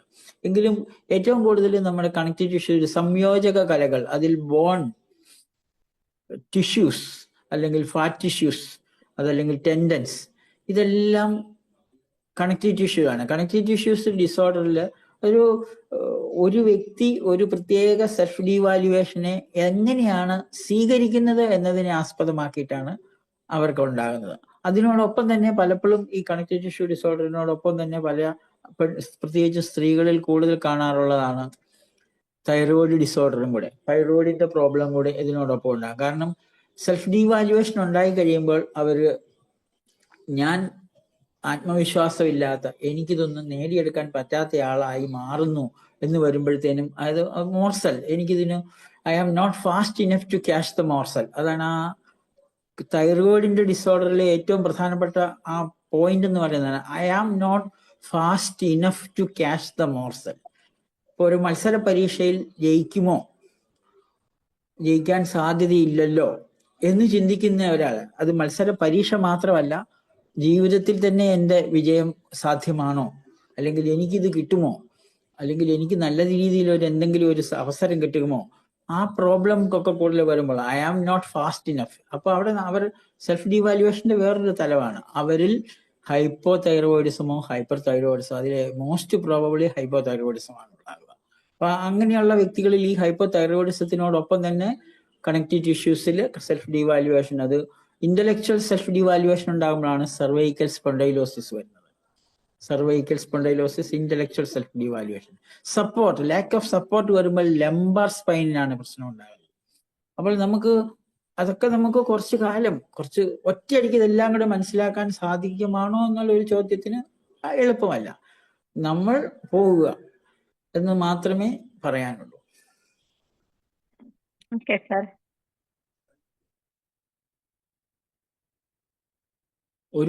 ഒരാശയം പരിചയപ്പെടുത്തുക എന്നത് മാത്രമാണ് നമ്മൾ ഇതുകൊണ്ട് വ്യക്തമാക്കുന്നത്. പിന്നെ പരിചയപ്പെടുത്തുന്നതിനോടൊപ്പം തന്നെ എല്ലാവരും കൂടി പഠിക്കുക.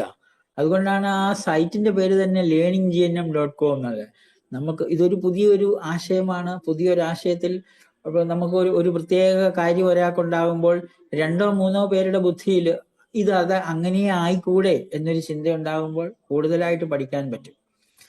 അപ്പോൾ നമുക്കിപ്പം എപ്പോഴും ഇതിപ്പം അംഗീകൃതമായ ഒരു ടെക്സ്റ്റ് ബുക്കുകളോ, ഇപ്പം ഈ 1-2 ബുക്കുകൾ ഒഴിച്ച് ബാക്കിയുള്ളവരാരും തന്നെ, ബിയോണ്ട് എബിലിന്റെ the psychic root of disease എന്ന ഒരു പുസ്തകമുണ്ട്. ഞാൻ അനിതയ്ക്ക് അയച്ചു തന്നിട്ടില്ലേ, ഓർക്കുന്നുണ്ടോ?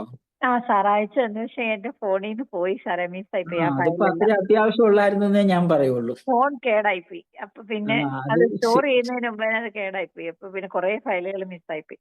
ആ കൂട്ടത്തിൽ അതും പോയി. ഞാൻ പിന്നെ സിന്ധു ഡോക്ടറിനോട് ചോദിച്ചായിരുന്നു, സിന്ധു ഡോക്ടറെ ഉണ്ടെങ്കിൽ ഒന്ന് ഷെയർ ചെയ്യണേന്ന് പറഞ്ഞേ. സിന്ധു അത് ഡോക്ടറിന് ശരിക്കും എനിക്കും ഒരു ആയിരുന്നു പ്രിന്റ് സാർ എടുത്ത് അയച്ചു നോക്കൂ തന്നെ. ഡോക്ടർ. അതിന്റെ ഒരു പ്രിന്റ് എടുത്ത് നോക്കൂ. 1400 പേജ് ഉണ്ട്. പക്ഷെ വളരെ അത് നല്ല പ്രിന്റ് നല്ല എടുത്തില്ലായിരുന്നു സാറേ ഏത് അപ്പോഴത്തേക്കും. ലോകത്തിന്റെ കാര്യം ചോദിച്ചു കഴിഞ്ഞാലും അന്നേരം നമുക്ക് റെഡി ടു റെഫറൻസ് ആണ്. ഇപ്പം ഹാമറിന്റെ ഒറിജിനൽ വർക്കുകൾ എന്ന് പറയുമ്പോൾ കുറച്ച് ടഫാണ്, ശരിക്കും ടഫാണ്. ഓർഗനോൺ ഓഫ് മെഡിസിൻ മഹേന്ദ്രലാൽ സർക്കാരിന്റെ കമന്ററിയും വായിക്കുന്ന പോലെയാണ് ഈ രണ്ട് ബുക്കുകൾ. ഒരു സംശയോടെ ചോദിച്ചോട്ടെ. ഓക്കെ. അതായത് ഒരു പേഷ്യന്റ് സ്ഥിരമായിട്ട് ഒരു സ്വപ്നം തന്നെ കാണുന്നു. അതായത് ഒരു ആൾക്ക് എക്സാം എഴുതാനായിട്ട് പറ്റാതിമ വരിക. അതായത് അവിടെ ആ സമയത്ത് കറക്റ്റായിട്ട് എത്തിപ്പെടാതെ പോവുക, അല്ലെങ്കിൽ വരുമ്പോ എന്തെങ്കിലും തടസ്സം വരിക, അത് എപ്പോഴും ഇങ്ങനെ റിപ്പീറ്റ് ആയിട്ട് കണ്ടുകൊണ്ടിരിക്കുന്നു. അതിനെക്കുറിച്ച് എന്തെങ്കിലും ഇതാവാമോ? ഒരാൾ ഒരു സ്വപ്നം കണ്ടുകൊണ്ടിരിക്കുക എന്ന് പറഞ്ഞു കഴിഞ്ഞാൽ തന്നെ അതിനർത്ഥം അയാൾ കൺഫ്ലിക്റ്റ് ആക്റ്റീവ് ഫേസിലാണ് എന്നുള്ളതാണ്. കൺഫ്ലിക്റ്റ് എന്താണെന്ന് തിരിച്ചറിയേണ്ടിയിരിക്കുന്നു. എന്തെങ്കിലും ഒരു സ്വപ്നം, എന്തെങ്കിലും ഒരു തീവ്രമായ ഒരു ആഗ്രഹത്തിന്റെ പുറത്തിലാകാം ആ വ്യക്തി നിൽക്കുന്നത്. ആ ആഗ്രഹത്തിനെ എന്നാ സഫലീകരിക്കുന്നതിന്, പരീക്ഷ എഴുതുന്നതിനാണ്, അല്ലെങ്കിൽ ഏതെങ്കിലും കാര്യങ്ങൾ ഒരു അച്ചീവ്മെന്റിന് വേണ്ടി ശ്രമിക്കുകയാണ്. ആ ശ്രമിക്കുമ്പോൾ പുള്ളിയുടെ ചിന്താഗതി എന്ന് പറയുന്നത് ആക്ച്വലി എന്താ എന്നെ കൊണ്ടൊരു സാധ്യമാണോ ഇല്ലയോ എന്നൊരു സംശയമാണ് എന്നേ എനിക്ക് തോന്നുന്നതാണ്. അതല്ലാതെ ഇവിടെ ഒരു ബോഡിലി ചേഞ്ചസ് ഉണ്ടാക്കുന്ന ഒരു വിഷയം അതിനകത്ത് ഇല്ല. കാരണം എന്നാന്ന് വെച്ചാൽ ബോഡിൽ ഇത് സ്ഥിരമായിട്ട് കണ്ടുകൊണ്ടിരിക്കുകയല്ലേ. അത് ഡ്രീംസും സ്ലീപ്പിനെ പറ്റിയും കുറച്ച് ഡീറ്റെയിൽ ആയിട്ട് പഠിക്കേണ്ടതുണ്ട്. അതിലപ്പുറം എനിക്ക് പറഞ്ഞു തരാൻ അതിനെപ്പറ്റി അറിഞ്ഞുകൂടാ. Okay sir.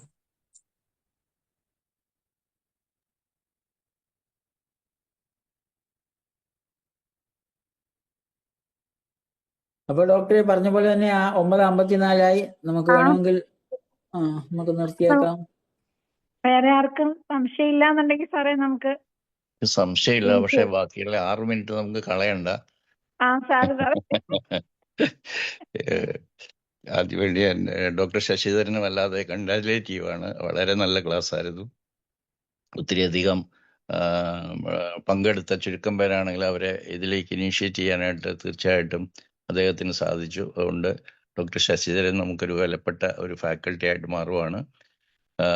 അടുത്ത 13-ാം തീയതി, അതായത് അടുത്ത ബുധനാഴ്ച നമ്മൾ ചരിത്രപരമായ പ്രാധാന്യമുള്ള ഒരു സംഭവം നടക്കുകയാണ്.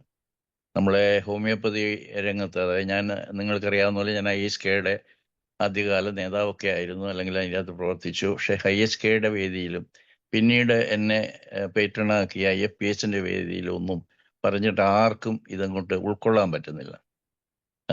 ആ ഒരു ഘട്ടത്തിൽ നിന്ന് മാറി 13-ാം തീയതി 26 faculty members, all are very senior doctors like Sasidharan, എല്ലാ സ്റ്റേറ്റിലും മാത്രമല്ല വിദേശത്തുള്ളവരുണ്ട്. അതിൻ്റെ അകത്ത് മെമ്പേഴ്സ് ഉണ്ട്. അബുദാബിയിൽ നിന്നുള്ളവരുണ്ട്, ദുബായിൽ നിന്നുള്ളവരുണ്ട്, UK-യിൽ നിന്നുള്ളവരുണ്ട്.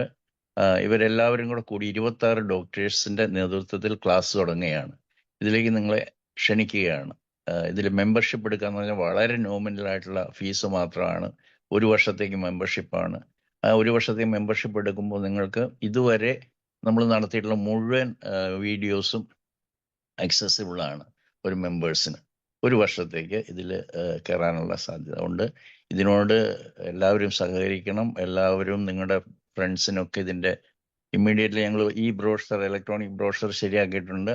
നാളെ മറ്റന്നാളൊക്കെ ആയിട്ട് നിങ്ങളുടെ കയ്യിലെത്തും. അപ്പോൾ അതെല്ലാവരും ഷെയർ ചെയ്യുക. ഹോമിയോപ്പതി ഡോക്ടേഴ്സിന് യഥാർത്ഥത്തിൽ ജനങ്ങളുടെ അടുത്ത് ഒരു മോറലി എന്താ പറയണ്ടേ, പ്രിക്ക് ഓഫ് കോൺഷ്യൻസ്, ഗിൽറ്റ് ഒന്നും ഇല്ലാതെ നമ്മൾ ഹോമിയോപ്പതി ഉപയോഗിച്ചുകൊണ്ട് ജനങ്ങളെ സഹായിക്കണമെങ്കിൽ തീർച്ചയായിട്ടും GNM പഠിച്ചിരിക്കണമെന്നുള്ള ബോധ്യമുള്ള ഒരാളാണ് ഞാൻ. അതുകൊണ്ടാണ് ഞാൻ ഈ ഒരു സമയം കൂടെ എന്നെ ശ്രമിക്കുന്ന കുറച്ച് പേരോട് ഈ കാര്യം പറയുന്നത്. എല്ലാവരിലും ഈ അറിവ് എത്തിക്കണം. അത് ചില കോൺഫ്ലിക്റ്റ് ചോദിക്കുന്നിടത്തൊന്നും തീരുന്നില്ല. അത് വളരെ ആഴത്തിൽ പഠിക്കേണ്ട, ഒരു മെഡിക്കൽ കോളേജ് ചേർന്ന് പഠിക്കുന്ന പോലെ ആഴത്തിലുള്ള വിഷയങ്ങൾ തന്നെയാണ്. അതുകൊണ്ട് എല്ലാവരെയും ഈ കോഴ്സിലേക്ക് ക്ഷണിക്കുന്നു. നിങ്ങൾ നിങ്ങളുടെ സുഹൃത്തുക്കളോട് പറയുകയും ചെയ്യണം. പിന്നെ ഒരു ചെറിയൊരു കറക്ഷൻ പറയുകയാണ്. അതായത് ഡോക്ടർ ശശിധരൻ പറയുന്ന 2ാമത്തെ കേസ്, ഒരു ലേഡി മുഖക്കുരു അക്നി വൾഗാരിസും അതിന് വേണ്ടിയിട്ട് കോൺസ്റ്റന്റ് ആയിട്ട് ഓയിൻമെന്റ് പുരട്ടുകയും, വില പിടിച്ച ഓയിൻമെന്റ് പുരട്ടുകയും, എന്നും ദിവസത്തിൽ പല പ്രാവശ്യം കണ്ണാടി നോക്കുകയും ചെയ്യുന്ന ആ ആൾക്ക് എൻ്റെ മുഖം നഷ്ടപ്പെട്ടു എന്നുള്ളതിനേക്കാളും കൂടുതൽ എന്താണെന്ന് വെച്ച് കഴിഞ്ഞാൽ അത് സെപ്പറേഷൻ കോൺഫ്ലിക്റ്റ് ആകുമ്പോൾ എപ്പിഡെർമിസിലാണ് വരിക. സ്കിന്നിന് ത്രൂ ഔട്ട് 2 ലെയർ ഉണ്ട്. നമ്മൾ പാലക്കാരും കേരളക്കാരും ഒക്കെ ആകുമ്പോൾ എല്ലാവർക്കും മരച്ചീനി അറിയാമല്ലോ, മരച്ചീനി, കപ്പ.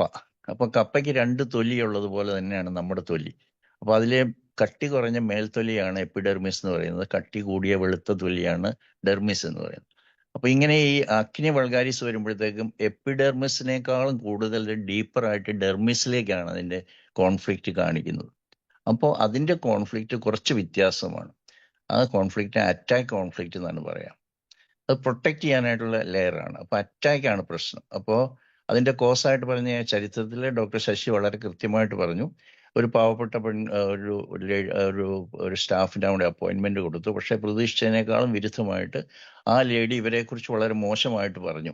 അപ്പോൾ അത് how that person took it എന്നുള്ളത് ഡോക്ടർ ശശി പറഞ്ഞു. പക്ഷേ അത് ഈ എൻ്റെ മുഖം നഷ്ടപ്പെട്ടു എന്ന് പറഞ്ഞാൽ വളരെ ഡീപ്പായിട്ട് പോയി ബോണിൽ ബാധിക്കാം, മസിലിൽ ബാധിക്കാം, പാരാലിസിസ് വരാം, ഹെമിപ്ലേജിയ വരാം, ഫേഷ്യൽ പാൾസി വരാം. അങ്ങനെ വളരെ ഡീപ്പായിട്ടുള്ളതൊക്കെ വരുന്നതും ഐ ലോസ്റ്റ് മൈ ഫേസ് ആണ്. ഇവിടെ അറ്റാക്ക് കോൺഫ്ലിക്റ്റ് അത് തന്നെ ഡിസ്ഫിഗർമെന്റ് കോൺഫ്ലിക്റ്റ് എന്നാണ് പറയുക. അപ്പോൾ ആ ലേഡി എന്തുമാത്രം അവരുടെ ഫിഗറിനെ കുറിച്ച് കൺസേൺ ആയിരുന്നു എന്നുള്ളതാണ് കാണിക്കുന്നത്. ഈ 9,000 രൂപയുടെ വിലയുള്ള ഓയിൻമെന്റും പിന്നെ ദിവസത്തിൽ പല പ്രാവശ്യം എടുക്കുകയും പിന്നെ അവരുടെ ഗാലറിയിൽ മുഴുവൻ അവരുടെ ഫേസിന്റെ ഫോട്ടോ എടുക്കുമ്പോൾ you can just imagine how much concerned she was about her appearance. അപ്പോൾ ഡിസ്ഫിഗർമെന്റ് കോൺഫ്ലിക്റ്റ് എന്നുള്ളതിനാണ് നമുക്ക് കൂടുതൽ വാല്യൂ കൊടുക്കേണ്ടത്. ഇതൊക്കെ നമുക്ക് മനസ്സിലാക്കാനായിട്ട് നമ്മൾ വളരെ സിൻസിയറായിട്ട് ആഴത്തിൽ GNM പഠിക്കുമ്പോൾ നമുക്ക് മനസ്സിലാവും.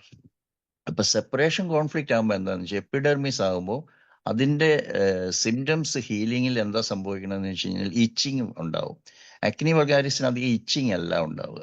അപ്പൊ അതുകൊണ്ട് ഇച്ചിങ് കുറവാവുകയും തീർച്ചയായിട്ടും ഡോക്ടർ ശശി കണ്ട കേസാണ്. അപ്പൊ അതുകൊണ്ട് തീർച്ചയായിട്ടും അവിടെ ഡിസ്കളറേഷൻ ഉണ്ടാവും.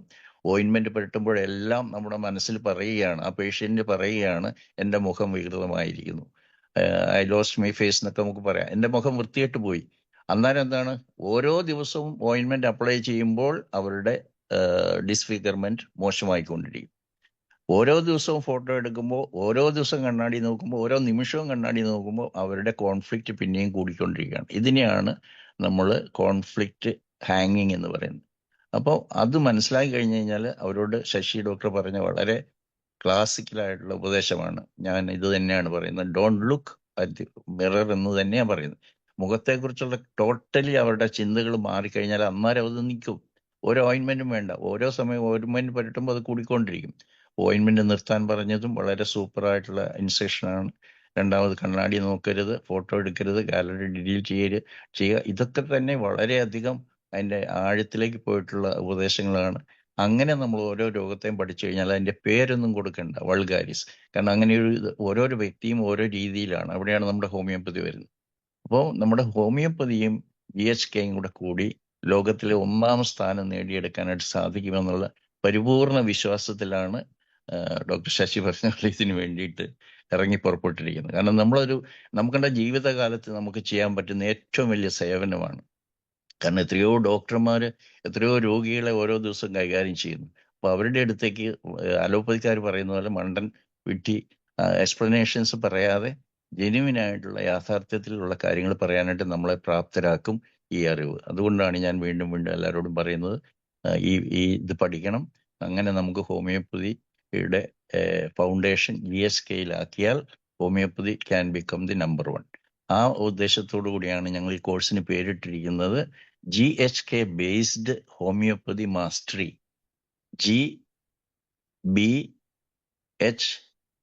GBHM എന്നുള്ള കോഴ്സ് 13-ാം തീയതി തുടങ്ങുകയാണ്. എല്ലാവരെയും അതിലേക്ക് സ്വാഗതം ചെയ്യുന്നു. നിങ്ങളുടെ സുഹൃത്തുക്കളോടും എല്ലാവരും പറയാം. വീണ്ടും ഞാൻ ഒന്നുകൂടെ ഓർമ്മിപ്പിക്കുകയാണ്, GHK പഠിക്കുന്നത് first for your own health.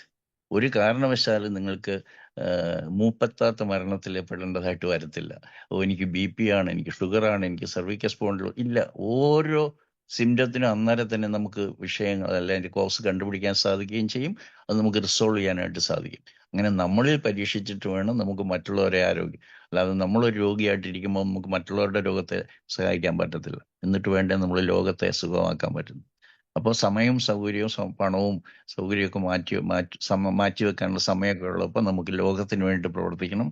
അങ്ങനെ എല്ലാവരും കൂടെ കൂടി നമുക്ക് ഈ ശാസ്ത്രത്തെ ജനങ്ങളിൽ എത്തിക്കണം. അങ്ങനെ ഹോമിയോപ്പതി ലോകത്തിലെ ഒന്നാമത്തെ ശാസ്ത്രമാകത്തുള്ളൂ. ഇന്നത്തെ രീതി പോയാൽ വളരെയധികം, നിങ്ങൾക്കൊക്കെ അറിയുമോ എന്ന് അറിയത്തില്ല, വളരെയധികം പെർസെൻറ്റേജ് ഓഫ് യങ്ങർ ജനറേഷൻ നമ്മൾ പഠിപ്പിച്ചതെല്ലാം നിരാശയിലാണുള്ളതെന്ന് നിങ്ങൾക്കറിയാം. നിങ്ങളുടെ സുഹൃത്തുക്കൾ, ബന്ധുക്കളൊക്കെ ഹോമിയോപ്പതിയിലേക്ക് നമ്മളെയൊക്കെ കണ്ടുകൊണ്ട് വന്നവരൊക്കെ നിരാശയിൽപ്പെടുവാണ്. അപ്പോൾ അങ്ങനെയുള്ള സാഹചര്യത്തിൽ നിന്നൊക്കെ മാറ്റിയെടുക്കാനായിട്ട് നമുക്ക് സാധിക്കണം. ഹോമിയോപ്പതി പഠിക്കുന്നവർക്ക് കോൺഫിഡൻസ് കൊടുക്കണം. അങ്ങനെ നമുക്ക് തീർച്ചയായിട്ടും നല്ലൊരു ഭാവി ഉണ്ടാവും. ഞാൻ ഒരിക്കൽ കൂടി അനിതയ്ക്ക് നന്ദി പറയുകയാണ്. അനിത ഡോക്ടർ എടുക്കുന്ന സേവനത്തിന് ഒരു നടപടിക്ക് വലിയ നന്ദിയുണ്ട്. ഡോക്ടർ ശശി തീർച്ചയായിട്ടും നമുക്കൊരു വലിയ ടീച്ചറായിട്ട് വരും, യാതൊരു സംശയമില്ല കേട്ടോ. Okay, congratulations. Thank you. Thank you sir. നമ്മുടെ ഇത്രയും നല്ലൊരു സെഷൻ നമുക്ക് എടുത്തു തന്ന ശശിധരൻ ഡോക്ടറിന്, അതുപോലെ നമുക്ക് വീണ്ടും വീണ്ടും നമ്മുടെ അറിവുകൾ കൂട്ടിക്കൂട്ടി തരുന്ന നമ്മുടെ CJ സാറിനും, അതുപോലെ നമ്മുടെ ഇന്നത്തെ ക്ലാസ്സിൽ അറ്റൻഡ് ചെയ്ത എല്ലാ ഡോക്ടേഴ്സിനും, ഡോക്ടേഴ്സ് അല്ലാത്തവർക്കും എല്ലാവർക്കും നന്ദി ഒരിക്കൽ കൂടെ അറിയിച്ചുകൊണ്ട് ഇന്നത്തെ സെഷൻ നമുക്ക് എൻഡ് ചെയ്യാം. Thank you all. Good night.